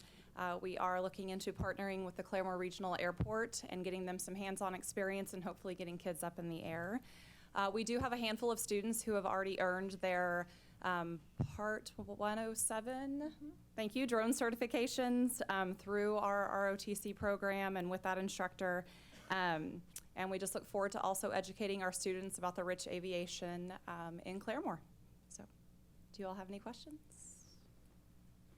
Okay, thank you very much. Thank you, Brooke. Next, we have Cushing Public Schools, represented by the aerospace teacher, Dr. Jessica Siegel, and Superintendent, Dr. Melissa Amon. Staff is recommending $2,490 for Cushing. Good morning, I'm Dr. Jessica Siegel. This is my third year I get to teach AOPA. And I want to tell you some of the things that have happened in our program, where we've been, where we are, and where we're going. So first off, you can see our program. We are 10th through 12th grade predominantly. We have 4 CFI support team. I am currently a student pilot finishing pretty soon here. Thank you. We are in our 7th year of Speedfest, just got invited back. Airport support, and we have certified Young Eagle flight instructors as well. And so you can see on the slide, I actually have a young lady that did a Young Eagle flight on her birthday. We checked her out that day and put her in the air, and now she's going into airport management at OSU. We have retained 13 students. I have about 60 that went through the program. 13 are staying with me. 3 last year graduated into the aerospace engineering program at OSU. And we had an ODAA Student of the Month for February. That was at the Capitol. We are now starting OSU aeronautics research with a professor at Tulsa. And we have a dry lab that we set up, and it's ongoing. Your support is going to help format and also for the OPA curriculum. UAS events, and we are really getting into RC flying because I have a couple of students that are really into that. You can see in that picture. Our trajectory right now is we're going to continue with Young Eagle flights and community outreach. We do a lot of that. Every year we do a fly-in at Cushing Municipal Airport, and the community is just in love with the program. Also, the continued OSU research, placement in AMP, Part 107, engineering, aeronautical engineering programs as well. And the last thing I want to say is one of our students did graduate and got hired by NASA right into her freshman year at OSU. So, any questions? But before I depart, can I just tell you on the ground, I've told Paula and everything, what we get to see as teachers is amazing. You get the thank yous, you get the bright eyes at the airport, and you get the, I don't know what I want to do, and then you take them up in a plane or you take them to the fly-in, and then that's it. This is it. And so I just want to thank you for your continued support, and I hope to see you next year, and thank you. Thank you, Jessica and Melissa. Next, Davis Public Schools. I don't know if Bobby Alexander is here, but Davis we are recommending $9,790 for Davis. It's their year 1 implementation. I don't think he's here. They are planning to implement, I can't remember, both pathways of the AOPA curriculum this year, a brand new program in Davis. Next, we have Durant Public Schools, represented by Cheryl Condit. Staff is recommending $10,500 for Durant. Good morning. We do want to thank you for your consideration of the things that we ask for on a daily basis as a public school, so thank you so much. Some of the things we have going on, we are entering our 5th year in aviation as a program at our school. Started small, 2 sections to begin with. We now have a full-time teacher. We have actually added a second teacher at the middle school to begin the AOPA first-year curriculum to 8th grade.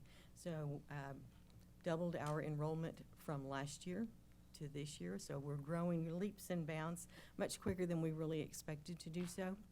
Some of the things that we have going on right now, also implementing Tango Flight. This is our first year with that. Have opened a brand new aviation lab and building with that as well. So again, just lots of things going on. We have also implemented the Flying Lion Foundation. Can't say that really fast. But this is to establish funds for scholarships for students to continue with their flight training, as well as helping students to go into more than just flight training, to do the maintenance and the building of the airplane as well. We have established partnerships with aerospace industries in the Durant area, which is a key thing for us, given where we are. We're 90 minutes from Dallas and 2.5 hours from Oklahoma City, so not a lot there, but we've partnered with Southeastern Oklahoma State University as well as our area businesses. So we're really proud of what we're doing, and we thank you so much for the opportunity to help our students to grow and become better. Thank you, Cheryl. Thank you. Next, we have Edmond Public Schools. We have 2 high schools in the Edmond District, Memorial and Santa Fe, that both have AOPA programs there. And Nikki Gaylor and our teacher, Mike Morton, are here to talk about those programs at Santa Fe and Memorial. Hi, good morning. Like they said, we're going to talk about Edmond Memorial and Edmond Santa Fe, and Mike's going to tell you a little bit about our programs. Good afternoon. Most people who know me know I'm long-winded, so I'll be reading this word for word so I stay under the time. First of all, on behalf of the administration and staff at Edmond Santa Fe High School and Edmond Public School Districts, and I'll have to include Memorial, sorry, I'd like to thank the ODAA for your encouragement, as well as your financial support of our aviation program at Edmond Santa Fe. Santa Fe and Memorial High Schools are in our second year of providing an aviation program to our students. I have actually had 4 students in other classes that I've taught in Santa Fe over 18 years who went into the aviation industry without a high school aviation offering. And in speaking to them recently, they are very envious that Edmond kids have that opportunity now. 2 happen to be commercial pilots, and 2 others are in flight school at Oklahoma State University.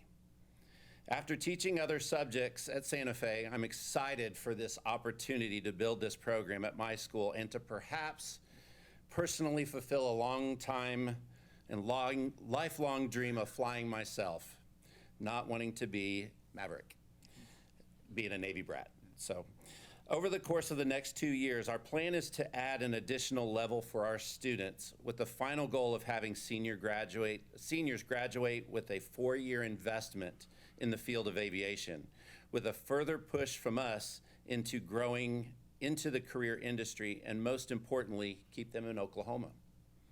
I personally want to thank you for investing in our Oklahoma students and for providing teachers, both experienced and enthusiastic beginners, with financial resources to bring excitement and energy to this growing career path, and for us to get our program in Edmond off the ground and flying. Thank you very much for your time. Thank you, Mike. Next, Elk City Public Schools, represented by Superintendent Mike Sparks. Staff recommends $10,500 for Elk City.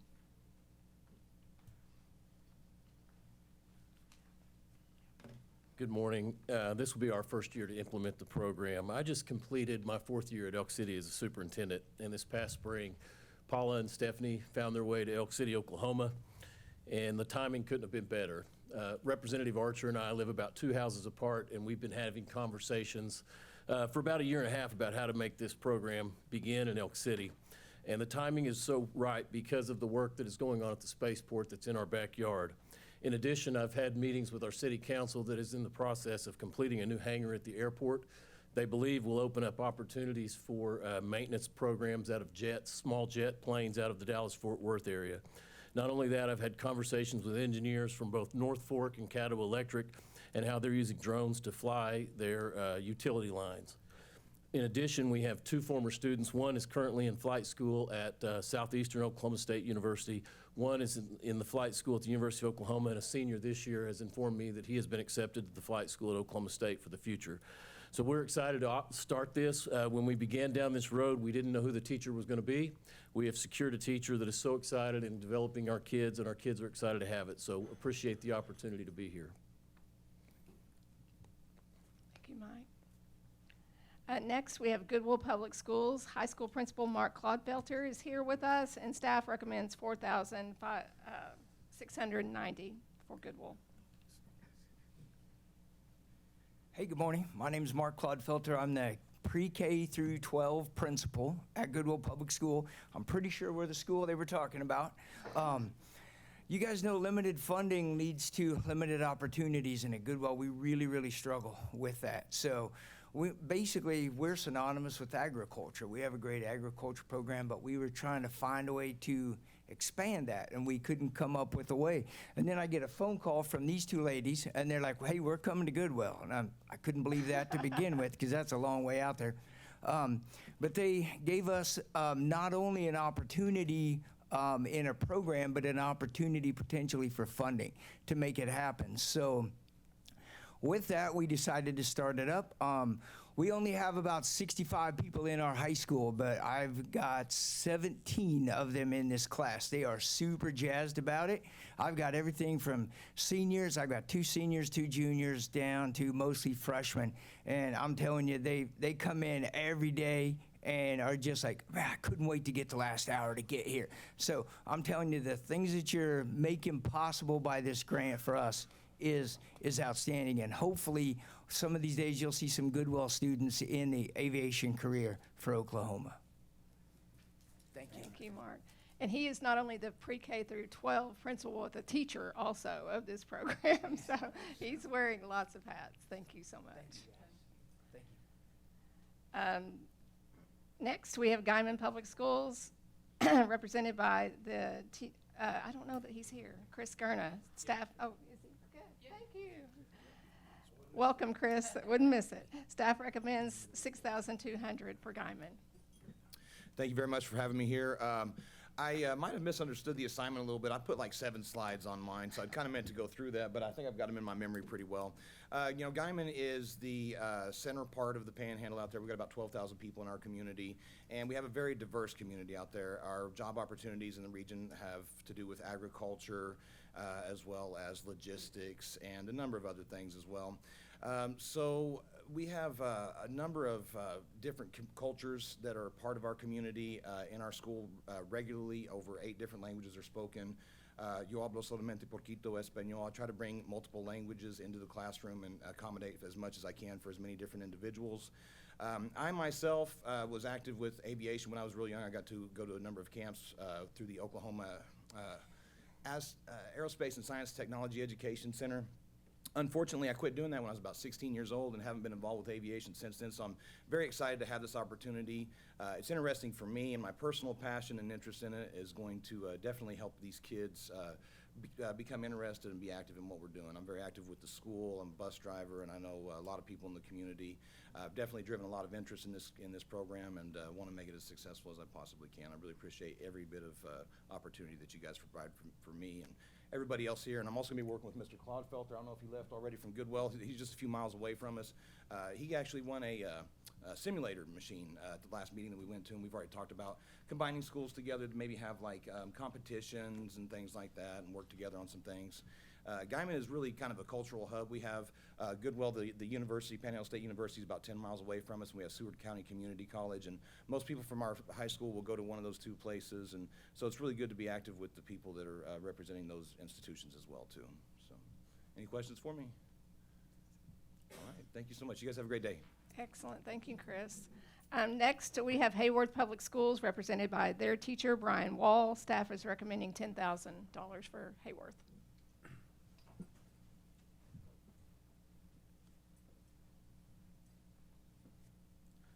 Good morning. My name is Brian Wall. I'm a math instructor and aviation instructor at Hayworth High School. We're in the far southeast corner of the state. If you don't know where we are, we actually border Arkansas and Texas with our school district. And we're thankful that you've given us this opportunity to get our program off the ground.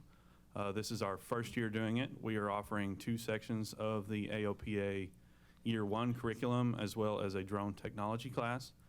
And our current enrollment in those classes is 29 students out of about 155 at our high school. So we're pretty proud of that. And again, we just want to thank you for supporting us and supporting aerospace education. Do you have any questions? Awesome. Thank you. Thank you, Brian.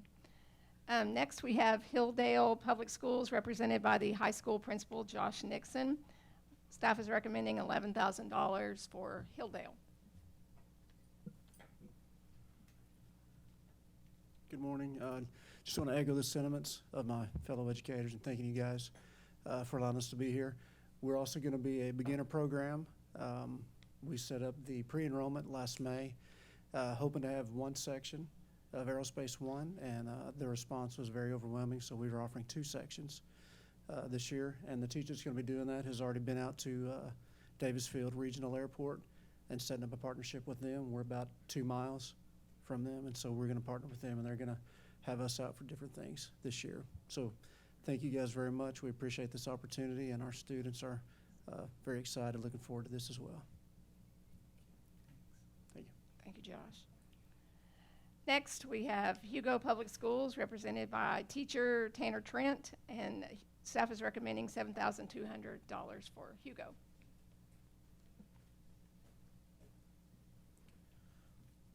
Good morning, Chairman, Council, Commissioners. My name is Tanner Trent, and I'm the teacher of the aviation at Hugo High School. I'd first like to thank you guys for the opportunity for this grant. Our program gives students grades 9th through 12th the chance to explore aviation and aerospace. This year we roughly have around 80 students. That's up that's up 30 from our 50 last year. 12 of them are preparing for their Part 107 drone certification. This grant is going to allow us to add advanced drone technology and upgraded equipment so we can give our students the best opportunity for their success. I'd like to thank you for your time and the opportunity you've given us to apply for this grant. Thank you. Thank you, Tanner. Next, we have Indiahoma Public Schools. Indiahoma could not be with us today, but they are one of those very, very tiny schools that we have talked about today. We know that last year they graduated 5 students, but yet a significant portion of the students in that high school are in either year 1 or year 2 of their implementation of the AOPA curriculum, and they are going big guns there. They love it, and they're all about it. Staff is recommending $1,900 for Indiahoma Aviation. Next, we have Inola Public Schools, represented by Superintendent Jeff Unruh. Staff is recommending $7,500 for Inola. I don't know that they're here. Okay. Inola is another brand new program.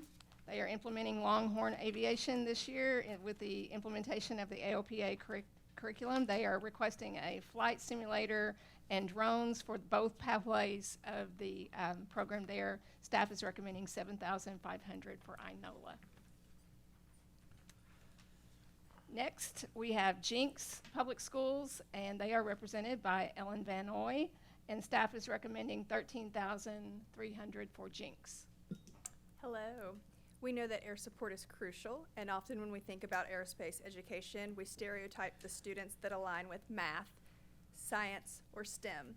But what about the servant leader, the student who has an innate desire to serve his or her community, possibly to become a first responder? This is what Jinx is beginning to explore, as unmanned aircraft systems play a vital part in emergency response efforts. We are a new program. Last year we had 20 students, and as of yesterday we had 139. So thank you for allowing us this fiscal opportunity. Thanks. Go Trojans. Thank you, Ellen. Next, we have Ketchum Public Schools, represented by the teacher Brian McLean, and they are a 2-teacher program in a very small school. Staff is recommending $12,000 for Ketchum. Members of the Oklahoma Department of Aerospace and Aeronautics, thank you for giving us as educators the opportunity to highlight our schools and the progress we've made in preparing Oklahoma students in aviation. At Ketchum High School, we now proudly offer all 4 years of the AOPA program. Each year, our enrollment has grown, not just in numbers, but in depth of knowledge and the enthusiasm that the students bring. This program is strongly supported by our community, including our valued partnership with the South Grand Lake Regional Airport. Today, I want to take a moment to thank you not only for your support, but the forward-thinking leadership the state of Oklahoma has shown in this endeavor.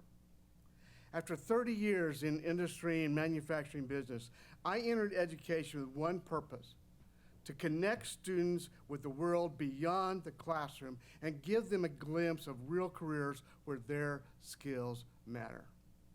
Over the past 2 years, my mission has grown even further, to intentionally help build tomorrow's workplace in today's classrooms. And when I share Oklahoma's commitment to aviation education to people outside of our state and outside of education, their response is nearly always the same: wow, we need this in our communities. I think that reaction speaks volumes. It's not just about aviation. It's about Oklahoma leading the way in transforming education to be workforce-based, equipping our students with the tools to become the producers, innovators, and leaders of the 21st century. So again, thank you to the staff especially, and also to this board for your vision and leadership in aviation.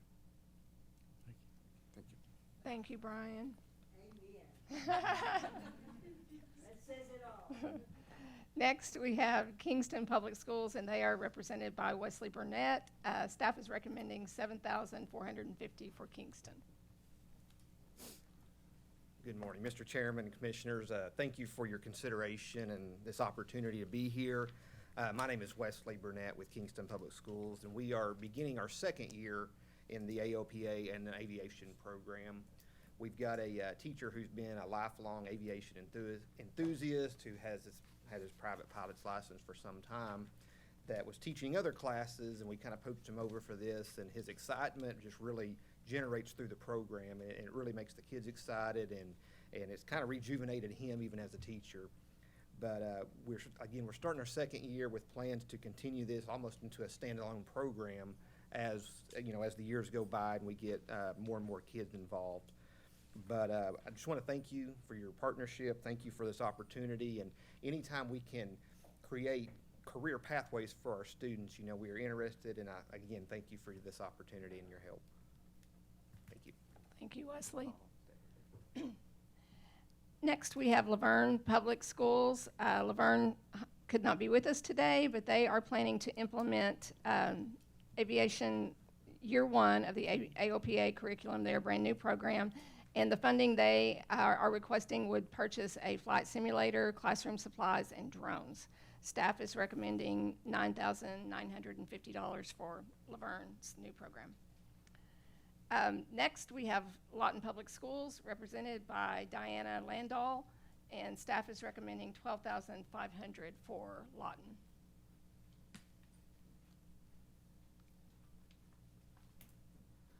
Good morning. First, I'd like to start with, on behalf of Lawton Public Schools and the Lawton community, thank y'all for your support. I've been so excited to see other people that we're involved with. Thank you for supporting Cameron and Vista and the Speed Fest. You see our children at Speed Fest there in the picture.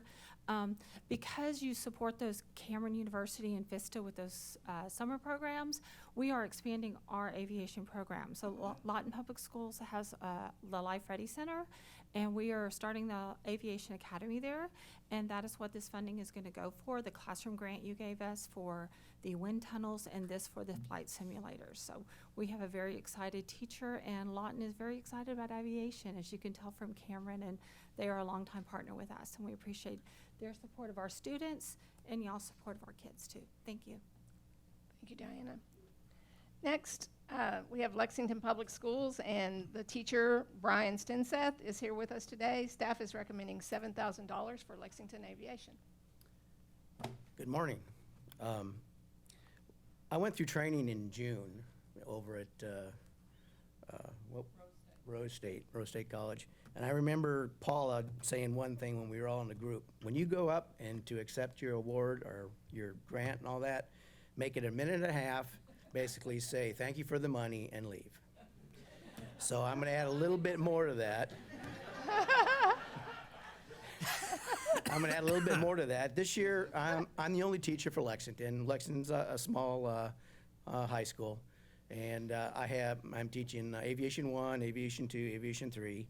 I have 2 classes of 1, 2 classes of 2, and 1 of 3. I'm supposed to be retired right now. So this is to show you that I really have a passion for aviation and that I care about the future of aviation in this country. So I want to thank you. I want to thank you. I want to thank you for the grant. This really helps Lexington quite a bit in getting my students really interested. If I actually had a larger classroom, I would have more than 51 students this year. I would probably have doubled that. That's how popular it is for Lexington. So again, I want to say thank you very much. Thank you, Brian. Next, we have Middale Technology Center, represented by Simon Gallagher. Staff is recommending $11,100 for Middale. Good morning, Mr. Chairman, Commissioners. Thank you so much for your investment. I notice a lot of work going on between career techs, high schools, colleges. This investment has really got a lot of people working together, helping our students. We see lots of success with our students. I got somebody at Coast Guard Academy this year that was with us last year, OU Flight School, Rose State, OSU Engineering Program. So a great impact. Thank you again, and thank you to these gals. I think they have a lot to do with the success of all of this. Thank you. Thank you. Thank you. Next, we have Moore Public Schools, and the first high school from Moore is Moore Original, represented by Michael Russell. Staff is recommending $4,175 for Moore. Good afternoon. I am Mike Russell. I am the aviation and aircraft maintenance teacher at Moore High School. It's been a blast. This is our 3rd year. We now have another teacher in addition. I was originally there. Now we have 2. We have 11 classes this year with over 150 students and growing. Our freshman classes are maxed out per career tech standards. A few years ago, when we started, I remember going to a meeting and the numbers that they threw out at us with the issues and the future of aviation in Oklahoma, but across the entire nation and the world, and that we had to do something. And it's amazing that how Oklahoma has stepped up to fill that need, and that's basically what I try to do every day, is just get these kids ready to make sure we don't have a shortage in any field of aviation. As a 20-year Air Force veteran, and an Air Force brat growing up, it's great to give back to that aviation community and do my part, and it's really a lot of fun. And last but definitely not least, ODAA gives us so much support. Paula and Stephanie, Michelle behind the scenes, and Director Arties, everywhere we go, they're there, and they provide us so many opportunities and our kids opportunities to do training and events, and we really appreciate it. Thank you. Thank you, Michael. Next, the next high school in Moore is South Moore, and we have our teacher, Brad Black, representing South Moore High School, and staff is recommending $4,175 for South Moore. Good morning, Mr. Chairman, Commissioners. My name is Brad Black. I'm at South Moore High School. It's been amazing what the program has done. We just started year 3, and as Mike said, it's gone like gangbusters. I teach full-time aviation. We just hired our second full-time aviation 2 also because we have that many students doing it. And as you can see from the slides, the field trips, the the simulators, the things that we do, it's just incredible. And one of the requirements in order for our students to be doing that is they have to be passing every single class, not just mine. They don't have a problem with mine, they enjoy it, but all the other classes. And I have parents come and tell me, hey, thank you because of your program, and the kids don't want to miss out on the things that you're doing. They're performing better than they ever have in their other classes. So because of your funding, I want you guys to realize that students that you've never seen, you're changing their lives and you're making a difference in them, which is going to help the great state of Oklahoma become even greater. So thank you guys for everything that you do. I appreciate you. Great Top Cat logo too there. Thank you, Brad. The next, at the third high school from Moore Public Schools is Westmore, and they are represented by their teacher, Robin Kitchens. It is also a two-teacher program, and staff is recommending $4,800 for Westmore. Good morning. I am also, just like the other two, we are in our third year teaching the aviation program. We have excitedly grown to the point where we have been able to hire our second teacher as well this year. So we now teach 8 sections between the aviation and the maintenance sections. So our program isn't just about teaching students to fly and fix airplanes. We're actually trying to fill that high demand, right? So we need money for the supplies and things to be able to do it and hands-on. And without your generous grant, we wouldn't be able to do that. So I won't repeat what the other 2 high schools said, but I really do appreciate your time and consideration. Thank you. Thank you, Robin. Next is Mounds Public Schools, and they are represented by their high school principal, Allie Collier. Staff is recommending $3,750 for Mounds. First, I'd like to thank ODAA for their investment in our program, and then Ms. Keedy and Denise Hensley from Putnam City, who is also a Mounds alumna, for making a really random trip in the middle of my day to tell me about the aviation program and why I should start one. So then Miss Stephanie Holt-Lucas for her guidance through the paperwork, because some of that was difficult. So we're gonna have a first year program. We have 1 section. We had more requests for that 1 section than we had seats available. And for a school our size, we have just over 150 students. For that to happen for us is an incredible feat. So we plan to develop our program over the next 4 years into a full AOPA program. And then we are working on currently developing partnerships with Tulsa area aviation businesses and secondary school opportunities that offer aviation for our students. So thank you again for your time and consideration. Thank you, Allie. Next, we have Moyers Public Schools, and they are represented by Tanya McKnight, the teacher, and Kenny Rowe. Staff is recommending $7,250. Thank you. My name is Tanya McKnight, and I teach math and aviation at Moyers Public School. On behalf of our school, I would like to thank you for your generous opportunity to help launch our aviation program.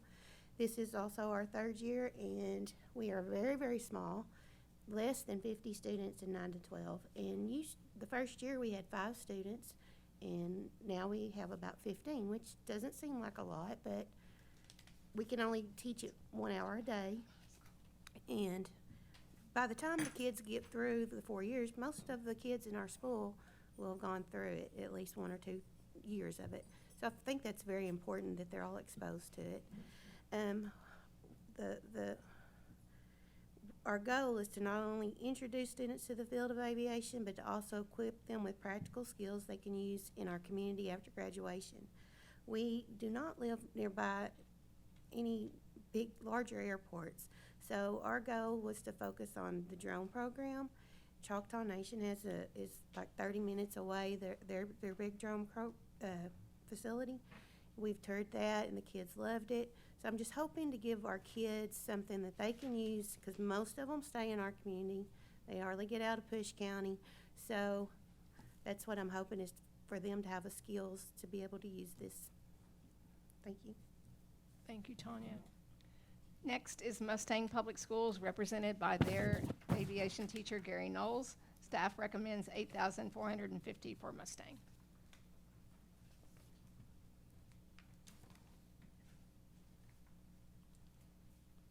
Chairman, Commissioners, we're grateful for your time to have the schools here before you today.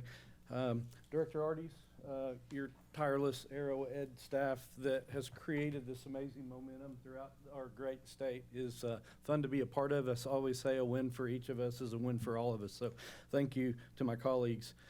Program update for us, we teach AOPA Aviation 1 through 4. Up until this point, I've been the only teacher. We've added 2 sections with another teacher this year. Our enrollment stayed about flat. We've got about 150 students with folks that need classes, but we had classes combined, and so we're trying to unsort that. And next year, hopefully, the additional sections will become available with Mr. Kaufman that we've added.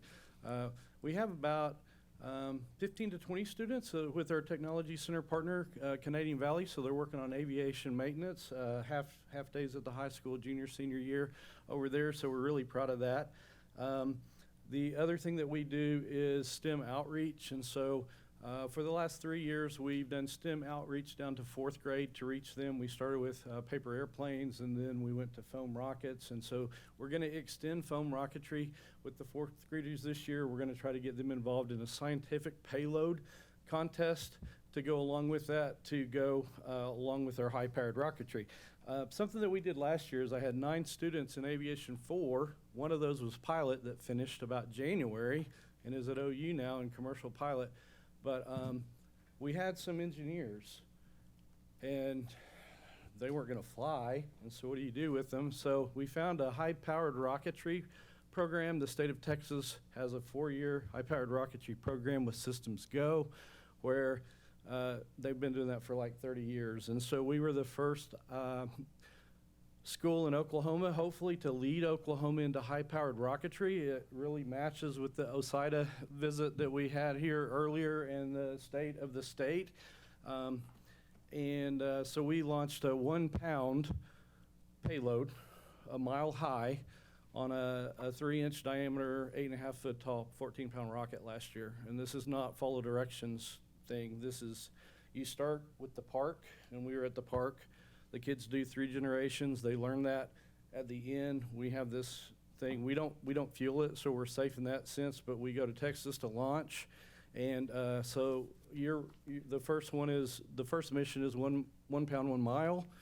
They were all seniors, so they graduated. Well, this year I have a whole rocketry class with sophomores, freshmen, and a junior, and so year 2 of that program could repeat the experiment with going Mach 1 under 13,000 feet. Year 3 is 1.2 under 15,000 feet. Year 4, you could go to 50,000 feet at White Sands with the support of the Army. So I'm going to share this story to my colleagues, and if we have 20, 25 schools doing this in a few years, we're going to have a launch site here in Oklahoma, and those Systems Go folks will come up here and support that. So it's just about telling the story. That was the most emotional, and we do fun things every day, but that was the most amazing and emotional experience to see those kids and all the things. Now, so it wasn't perfect, but then even if it's not perfect, the post-mission analysis that they do from industry standard, they work closely with NASA and that sort of thing. So a lot of fun. Thank you for your support. Thank you, Gary. Next, we have Newcastle Public Schools, represented by their aviation instructor, Jordan Heatley, and staff is recommending $4,700 for Newcastle. Good afternoon. On behalf of Newcastle Public Schools, I want to thank you again for considering us for our grant. As you can see on our slides, we're offering Aviation 1, 2, and 3. So it's our 3rd-year program. We're like other schools here that are entering that 3rd year. We're getting to the point where we're having to grow, so we've added our 2nd instructor. That's going to offer us an opportunity I'm hopefully going to join Gary in offering that rocket program in the future. Can get into that. This year, really just looking for supplies, and then getting us into drones more, so getting a whole new set of class drones. But other than that, we just really continue to thank you for your support as the whole thing keeps growing. Thank you. Thank you, Jordan. Next, we have Norman Public Schools and the Oklahoma Aviation Academy that's a part of the Norman, one of their high schools. They are unable to be here today, but they will implement years 1 through 4 of the AOPA curriculum and are requesting electric helicopter kits, batteries, drones for implementation of those courses at OAA. Staff is recommending $10,750 for Oklahoma Aviation Academy. Next, we have Oilton Public Schools, represented by Trevor Middleton. Staff is recommending $5,245 for Oilton. For those of you who are unfamiliar with Oilton, we are one of the very small communities that Paul was talking about earlier. We've been doing this for 4 years now in Oilton, and I will tell you that not only have we had the opportunity to have students go through flight training after these classes, but the outlook of the entire community as a whole has changed. We are introducing an industry to a very small community that they otherwise wouldn't have known about. We have some smaller airports around us, but it's just not something that, coming from a small town, you see yourself being able to do. So the opportunity for our smaller communities to be able to offer this is outstanding. We are really excited to be able to work with the education team through you guys, and I think that continuing to support our smaller towns like this is going to be extremely helpful for the state throughout the years. So thank you guys. Thank you, Trevor. Next, we have Okemah Public Schools, represented by Dr. Shanti Goff, and I think high school principal Patty Dixon. Staff is recommending $8,400. They're here. It's okay. Hey, good morning, everyone. I'm going to be really brief because our story has been told several times already today. We'll just give you a specifics. Looking at the data, we're in Ofuskie County. We're roughly 76 out of the 77 counties when it comes to poverty.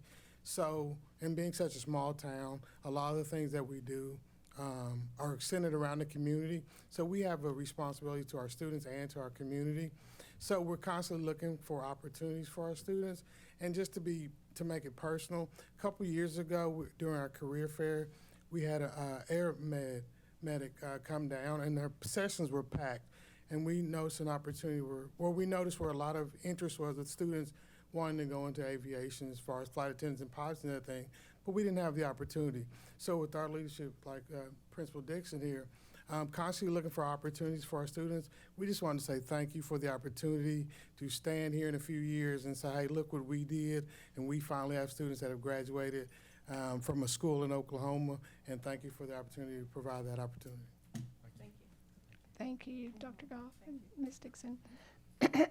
Oklahoma, excuse me. Next is Oklahoma Christian School, and their teacher, Gary Woodbridge, is here with us. Staff is recommending $3,200 or $9,200.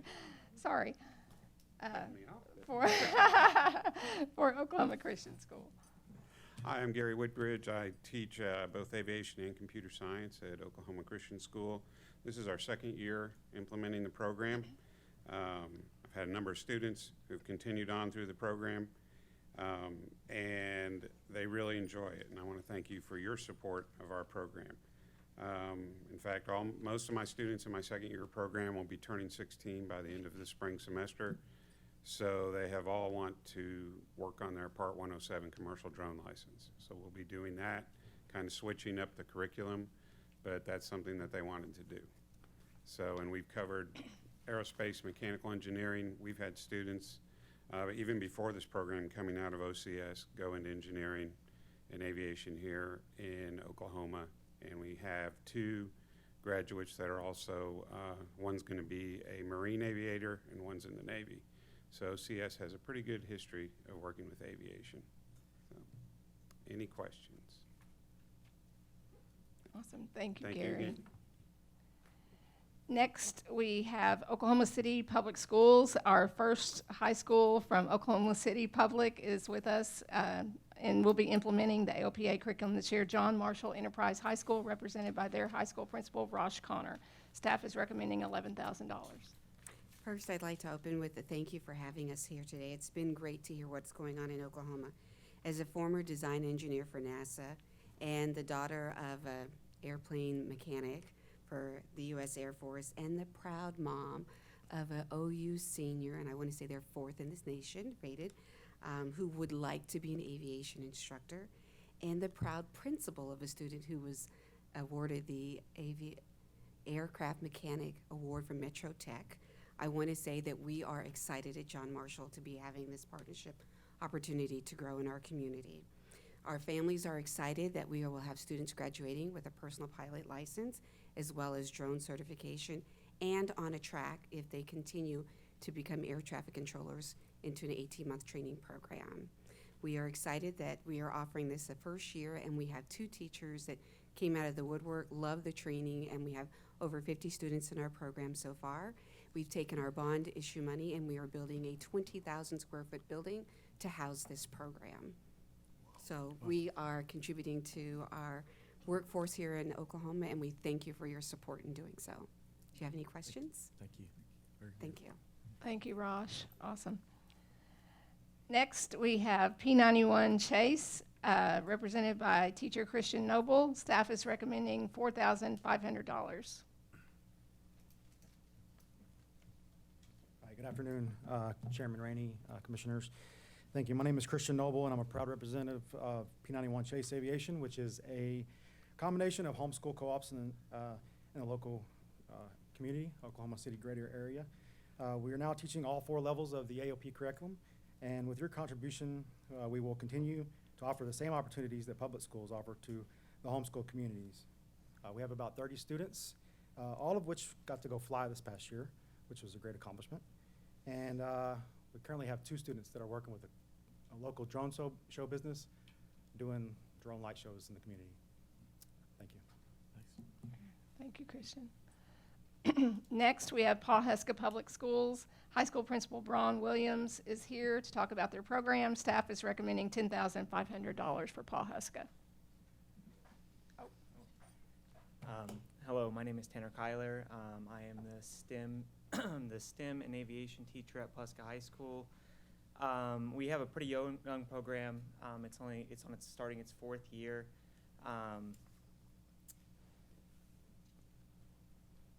We have a rather small school with a growing program. Last year, we only had 8 kids in our aviation program.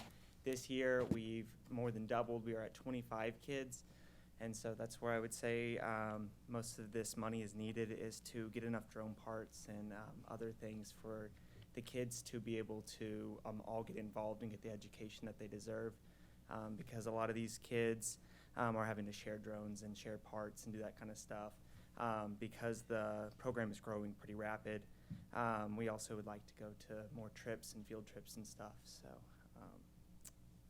yeah, thank you. Thank you. Thank you.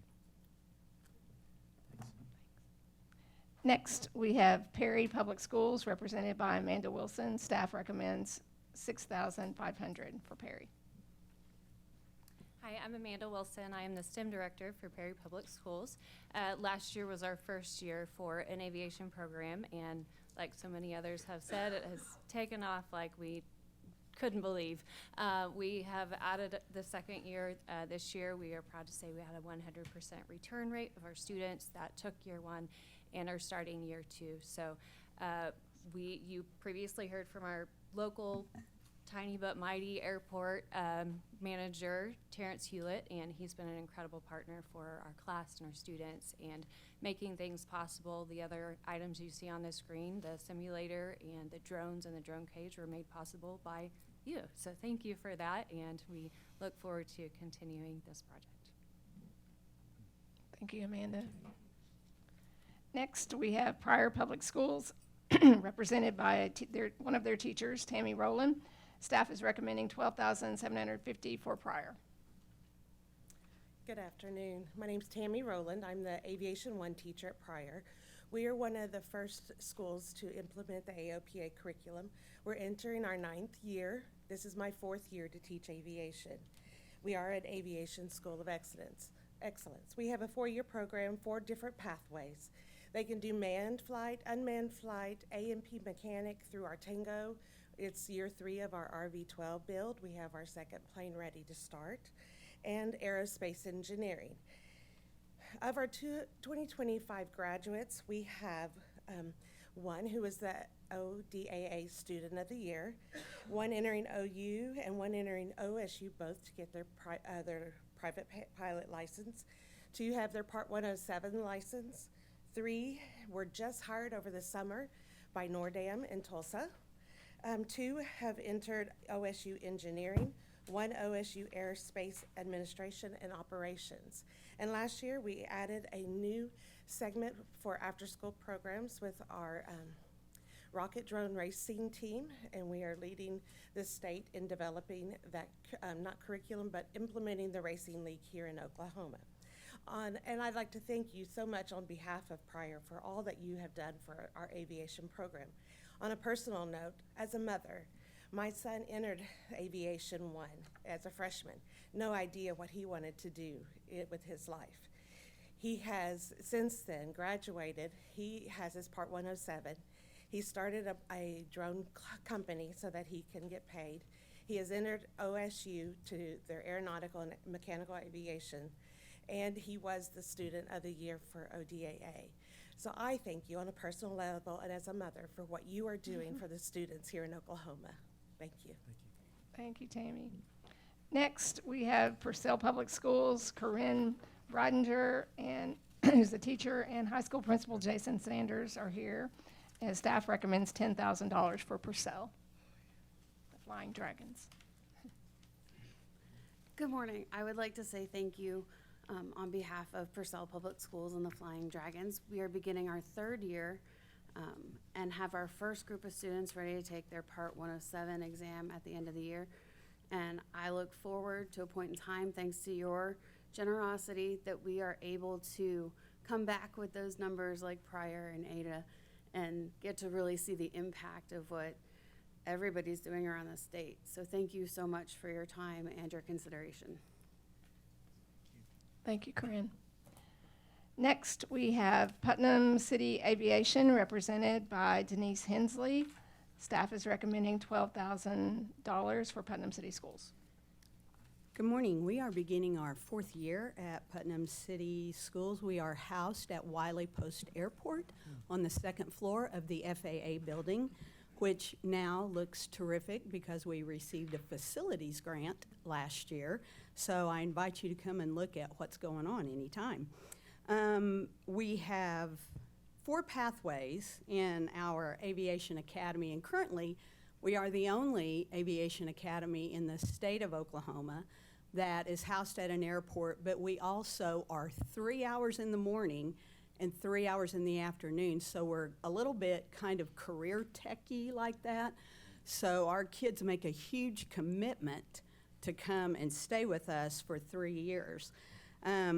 We have 4 pathways: flight, drones, maintenance, and avionics. Our kids do internships in the summer at AAR and Capital Aviation. I am currently looking for funds to put kids up in the air because we're from a Title I school district, and so I need money for flying hours. If any of you would like to donate personally, I'll be out there later. We currently have 3 students in the military looking to go into different aviation things. We have 7 former students who are currently working in Oklahoma in the aviation industry. We have 4 students who will have finished their ground school and will begin flying if I can find them money. And then we also have done our first STEM camp this year. We partnered with Pittsco and we did a fun STEM camp. And so we're really excited about what we have going on. We use AOPA curriculum and Choose Aerospace curriculum. So our students at Putnam City get, honestly, the best aviation education in the state of Oklahoma. Thank you. Thank you, Denise. Next, we have Rejoice Christian School, represented by James Cox. For Rejoice, the staff recommends $12,000. Hey guys, this is our 2nd year to do the AOPA program. We just completed our classroom grant construction, so we're going to have an open house later this year. So I hope you guys can attend to that. Right now, this grant's going to be used to purchase equipment to furnish that room. And I'd just like to say, you guys probably know that AOPA curriculum in this state is #1 in the nation. So that's thanks to you all. So we really appreciate what you're doing for the state and us. So thank you. Thank you, James. Next, Sepulpa Public Schools, represented by Bridget Shibley. Staff recommends $10,000. Well, thank you, and I'm going to tell you, I'm really the imposter here today. I just work at the district administration office. It is our first day of school, and Janet Johnson, our STEM pathway coordinator, really felt like she needed to be in the classroom today to meet people. But I want to say thank you so much. We are definitely trying to grow our aviation pathway underneath the engineering, so this funds will definitely help us do that, and thank you so much. Thank you. Next, we have Sayre Public Schools, High School Principal Brad Kaufman. Staff recommends $7,300. First off, thank you guys for this, spending your time up here. I know you guys have been here a long time, so I'm going to be short and sweet. I've wanted to do this program for a couple years, but I couldn't find an instructor. Well, I found out my football coach was a certified pilot, so I went to him last year, met with Paula and them, and he is extremely excited about doing this program. We're going to do the drone program. He's been looking at drones, and he went to the program this year at Rose State. And so he's extremely excited. We have 17 kids enrolled. We're going to do the first-year program, and I just hope it continually grows from there. But thank you guys for your hard work and effort on this thing. Thank you so much. Next, we have Shawnee Public Schools, represented by Jess Cokes. Staff recommends $7,100. Hey guys, thanks for hanging out over lunch. So I am the career tech person of our district, and our instructor is with our students today. But we are technically in our year 4, but our instructor started with us last year. So we're kind of working to brand our program. As you guys have probably noticed on a lot of the presentations, they have like an aviation logo for their school, and we're working on doing that to hopefully help us with enrollment in our classes, and also bringing some more engaging activities so that students want to go this pathway. So thank you guys very much for contributing to that. Thank you, Jess. Questions? Yeah. Hey, thanks. Next, Silo Public Schools, represented by Mike McDonald. Staff recommends $3,200.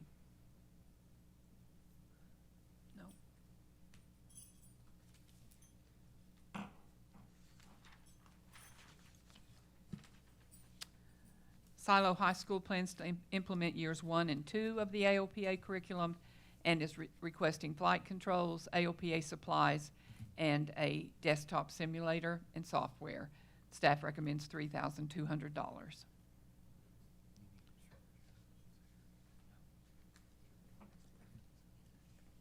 Next, we have Stillwater Public Schools, represented by Larry Hessler. Staff recommends $4,650.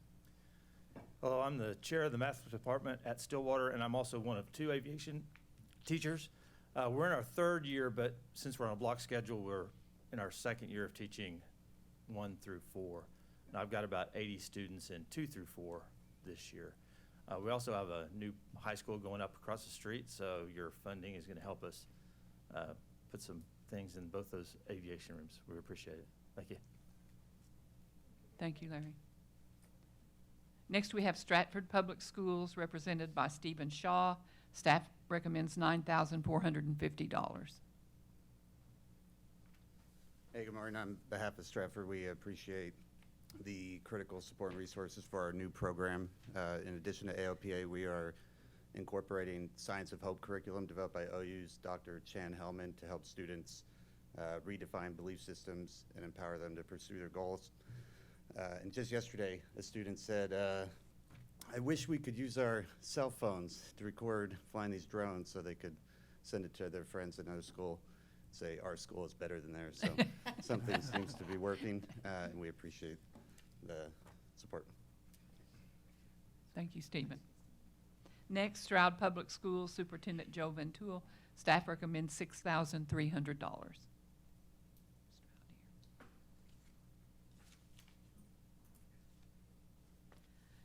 They will implement year 3 of through year 3 of the AOPA curriculum and is requesting drones as well as funding for AOPA laboratory supplies.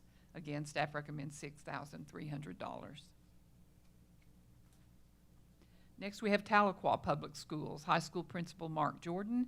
Staff recommends $7,580.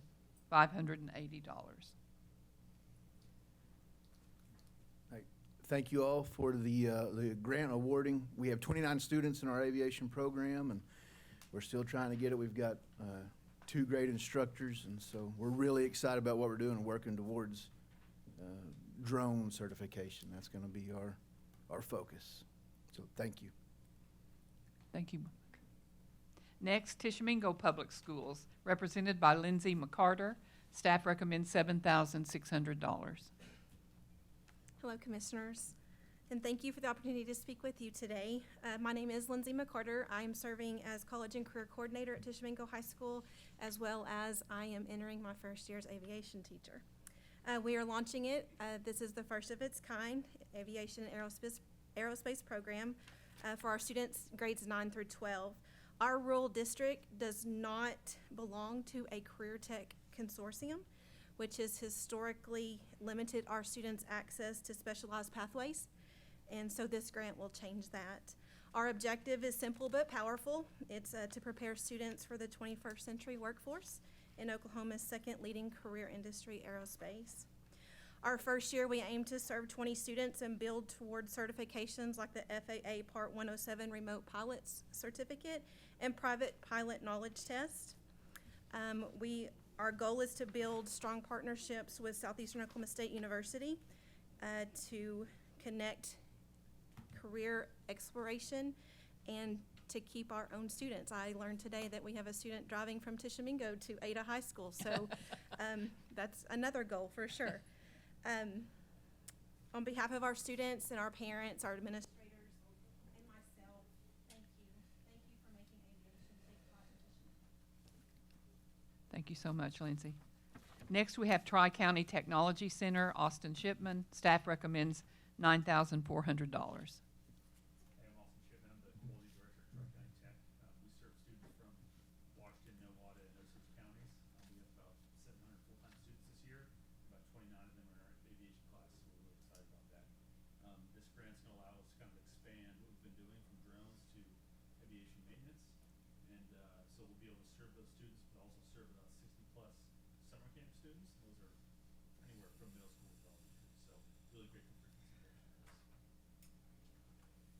Thank you. Next, Tulsa Public Schools, Tulsa East Central High School. Principal Gina Wilson. Staff recommends $8,750.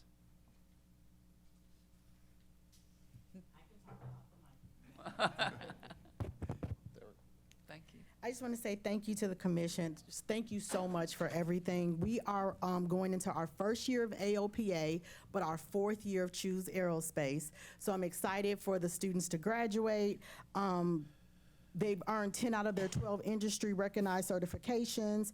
And so I'm super excited about this year. One, because we have a class graduating out and we have a class graduating coming in. And I want to thank Ms. Paula and Ms. Stephanie for your support and your guidance and believing in the program and the school and always saying, hey, Gina, you need to do this, you need to do that. I appreciate it. So thank you so much. Thank you. Next, Tupelo Public Schools, Kathy Ingram. Staff recommends $3,290.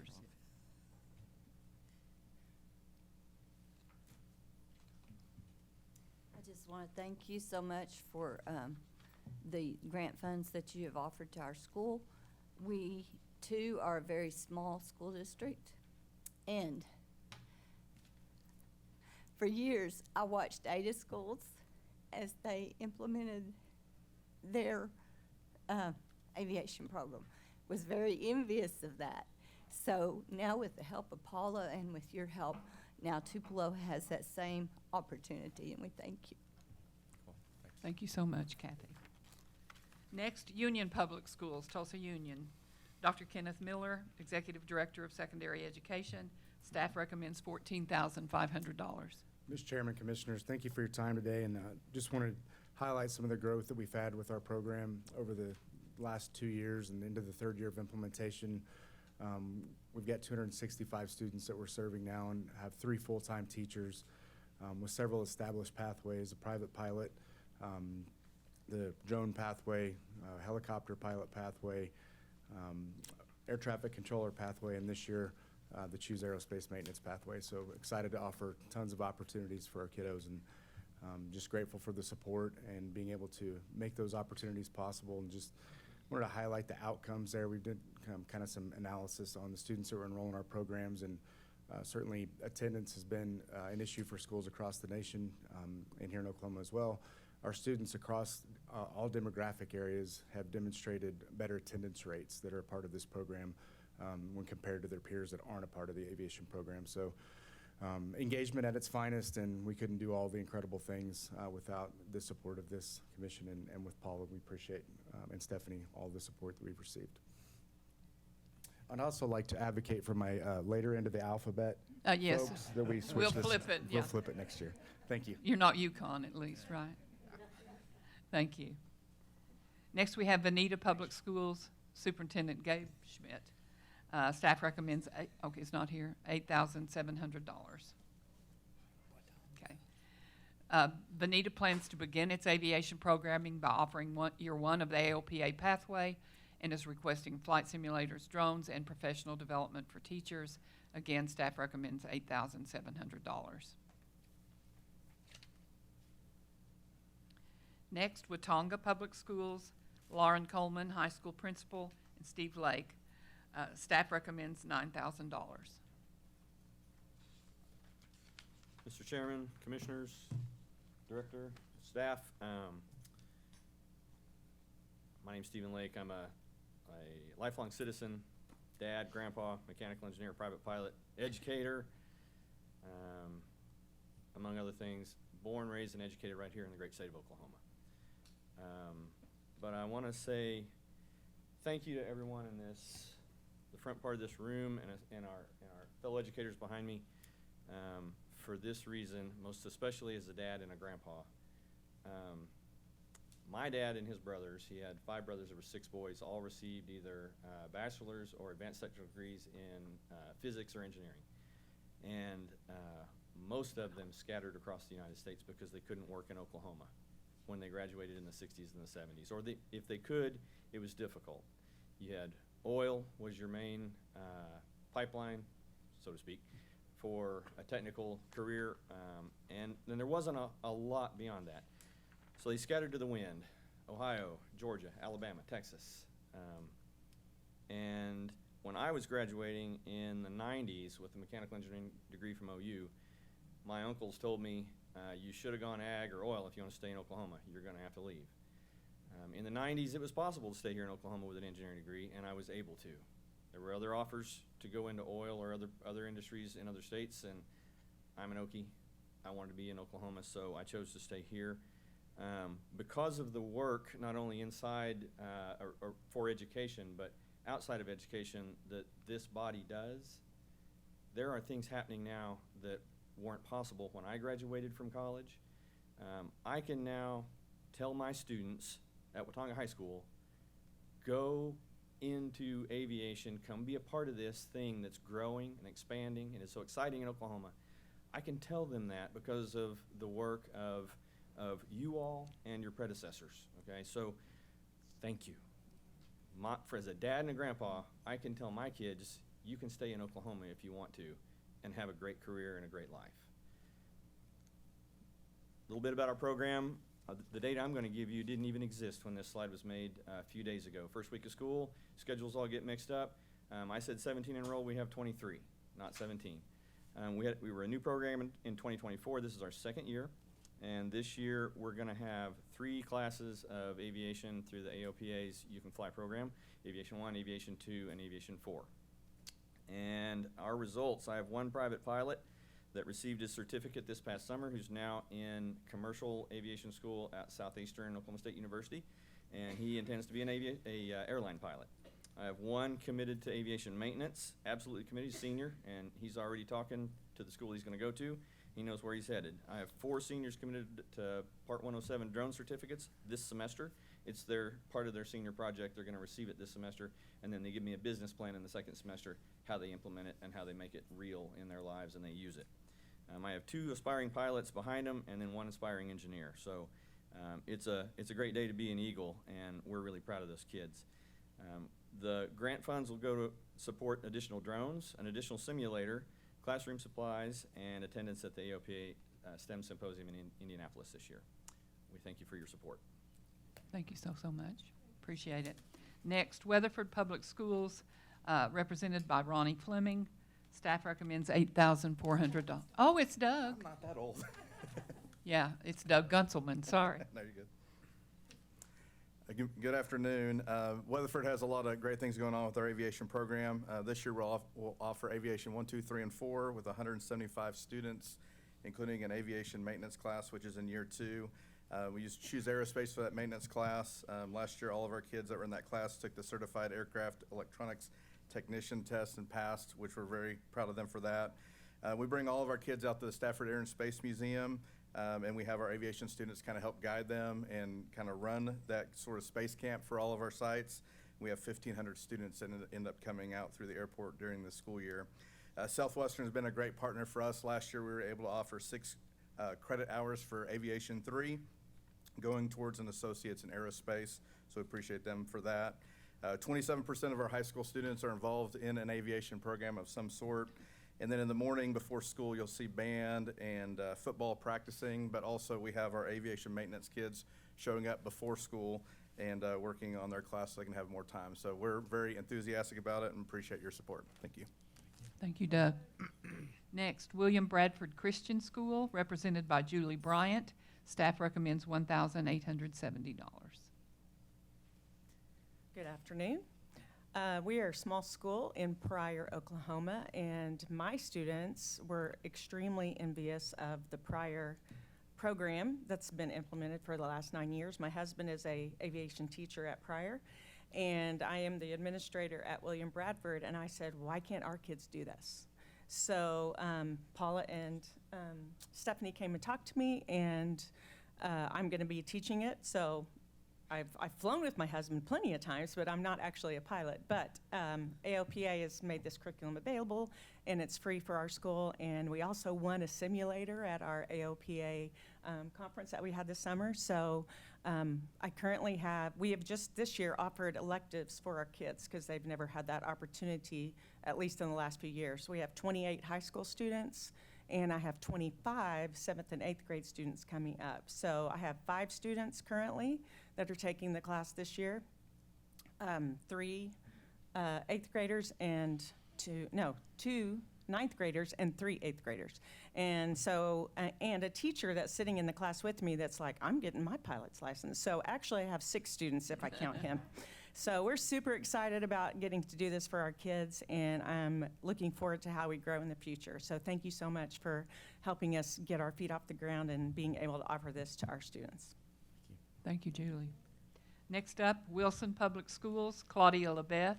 Staff recommends $5,750. Practice what I was going to say coming up this morning, so I'd be short and I wouldn't cry this time. And I've thrown all that in the trash because sitting here, I can't say much more than what everybody else has said, other than you're changing the culture at my school. For the most part, high school was just something to get through so you could go on to a career. And now they're looking that they're being supported, that high school is something that's a pathway to a career, not just something you do after you get out of high school. So that's huge for my school. We are growing. We're second year. Last year we had 16 students in Aero 1. This year we have 16 in Aero 1 and 12 in Aero 2. So that's great for us. But what's hit me when I've sat here and listened to everybody talk is how supported we are. And all of you are setting a great example of what can happen in a school and with students when you feel supported, and those students feel supported and educators feel supported. So I want to thank you for your leadership, not only in aerospace and all those great things you're doing, but the example you're setting to the state of all the things that can be done within schools when they feel supported. Thank you. Thank you. Thank you. Thank you, Claudia, very much. Next, Wright City Public Schools, represented by Trish Tuck.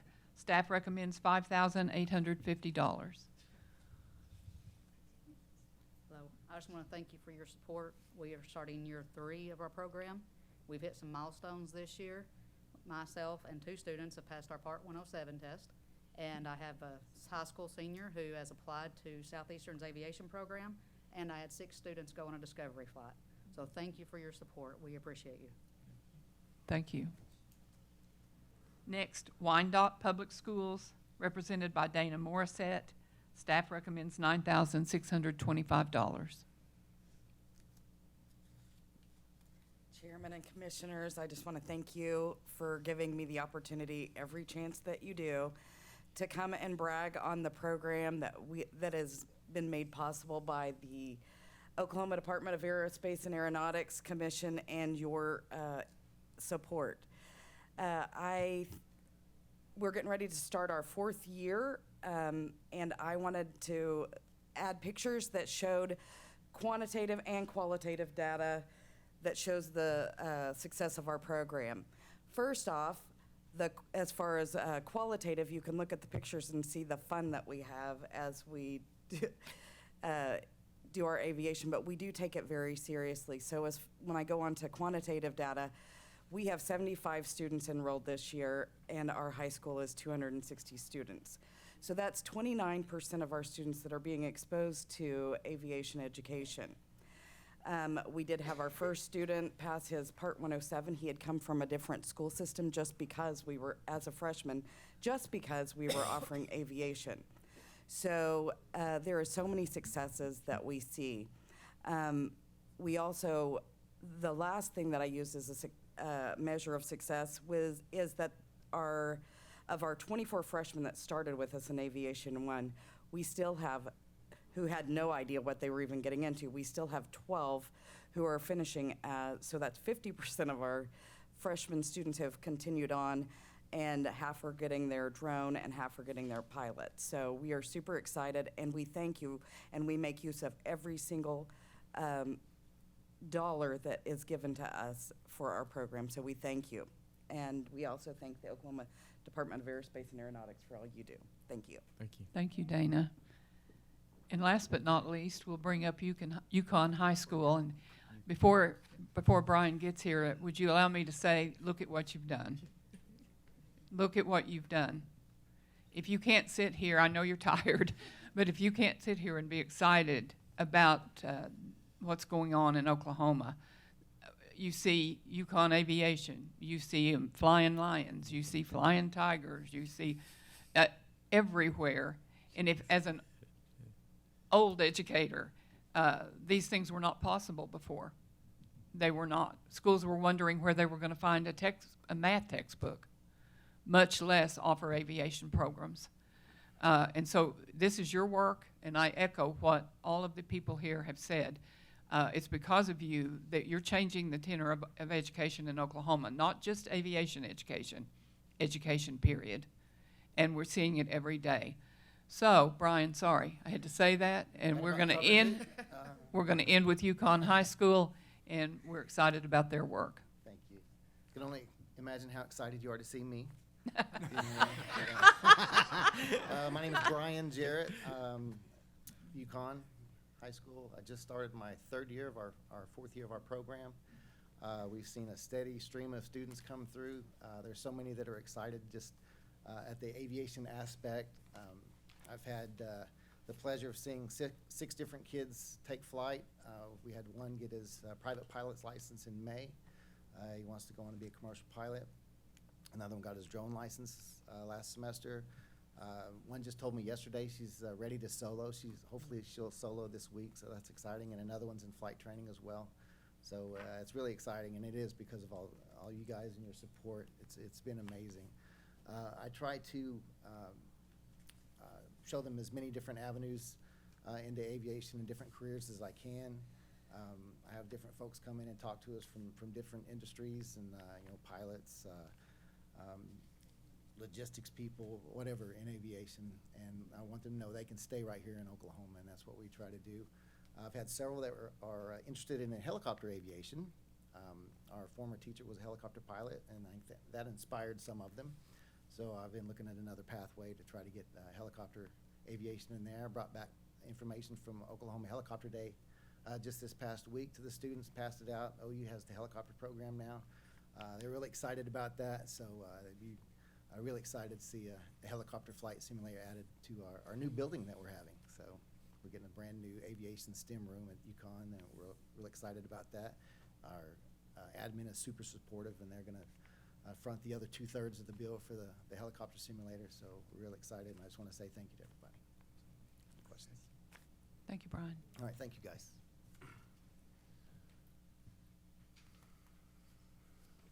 Very good.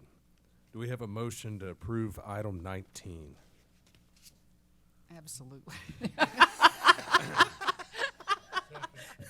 If we ever wondered how important this vote was, though seriously, it may be the longest meeting we have, but probably the best meeting that we have all year. Yes. Thank you. Very good. We have a motion and a second. Is there any discussion? Yeah, this has been my first meeting to have gone through this. And I hear a lot of thank yous to the commission and staff. Well deserved. I also want to thank the legislature and the governor for making sure this money is available. That the vision of putting money towards this effort in Oklahoma is going to make a gigantic difference in our state. You know where we rank nationally. This is an inspiring career. As a former pilot, former air traffic controller, and former airport manager, I love what you're doing. You're teaching them everything. This is going to make such a big difference. I guess I just wanted to thank everybody who's been involved in this and conclude with, I'm really impressed how much we're reaching out to the small communities and the rural communities. You know, in the city, you get a lot of advantage. I grew up in the city, went to college in the city, and moved to a city. But as I've traveled Oklahoma watching the rural communities, some of them really are struggling. Oilton, very good example of one that needs that type of vision to have the kids be inspired. I think Steve Lake, I watched him walk out of here, but he said it best. You can now earn a degree or certification and remain in Oklahoma. That's the goal here. Educate our students so that they can have a professional career and stay home. I just congratulate everybody who's doing this, and I've been pleased to listen to these last few hours. I have one comment. Jerry and I were talking 5-6 years ago. You know, we had a bad pilot shortage, bad mechanic shortage. We're scratching our head, what on earth are we going to do about it? And Paula and Stephanie, you pulled it together and got it going. And it's been. We cornered Vic Bird. In fact, he wasn't even a commissioner yet. You came along as moral support because Right. you were EAA chapter. Yeah, I was a dude in training, whatever. And I had just been appointed a commissioner, and I gave Vic the pitch, and I did it publicly, and Sandra was there giving the cheer behind the scenes and said, we need an education program. I need a solution. Let's do this. And you were assistant director at the time. Things have changed so much since then. So much And for the better. I thank all of you so much for all the support you've given Paula. It's turned out very, very well. Too bad we couldn't have recorded this and sent it to the governor. Everything in here is recorded. Oh, it is recorded. That's right. Good point. Very good. There's no more further discussion. Call the roll, please. Commissioner Phillips? Aye. Commissioner Potter? Aye. Commissioner Ritz? Aye. Chairman Rainey? Aye. Commissioner Putnam? Aye. Commissioner Hunter? Aye. Commissioner Campbell? Aye. Motion passes. Thanks, Stephanie and Paul and all of our guests here. Now we have item 20, concluding remarks. Are there any additional comments from staff or commissioners? I'll just make reference to correct the record. This is recorded, and it will be on our YouTube channel soon. So if you'd like to go back and watch, if we want to share it, we certainly have that capability technologically. But I won't belabor the process anymore, but this really is the finest meeting that we have every year. It's the most exciting, it's the most fun, it's the most rewarding. And you know, I know each one of you has a day job. Even if you are retired, you still have a day life. And so I would encourage you to, you know, experience some of those aviation programs you heard about today. They are wanting to hear from you, maybe be as a guest speaker. I know Commissioner Rainey and some others have stepped up to be guest speakers. Go visit some of these schools. Obviously, with the Classroom Lab Improvement Grant Program, we'll be cutting ribbons and doing those kinds of things in the future as those classroom labs become available. But really, this is the bright spot of everything that we do, and truly rewarding to see that. I just wish we would have been doing it 25 years ago when I was in high school. So that is all, Mr. Chairman. Good, thank you. Next item, 21, announcement of next meeting. Our next scheduled meeting will be at 9 a.m. on Wednesday, October 8th, 2025, here in the first floor conference room at the Oklahoma Department of Transportation. Next up, item 22, Director, is there any new business? No, sir. Hearing none, I move to adjournment. I so move. Okay, we've got a motion. Do I have a second? I'll second. Second, I declare this meeting adjourned.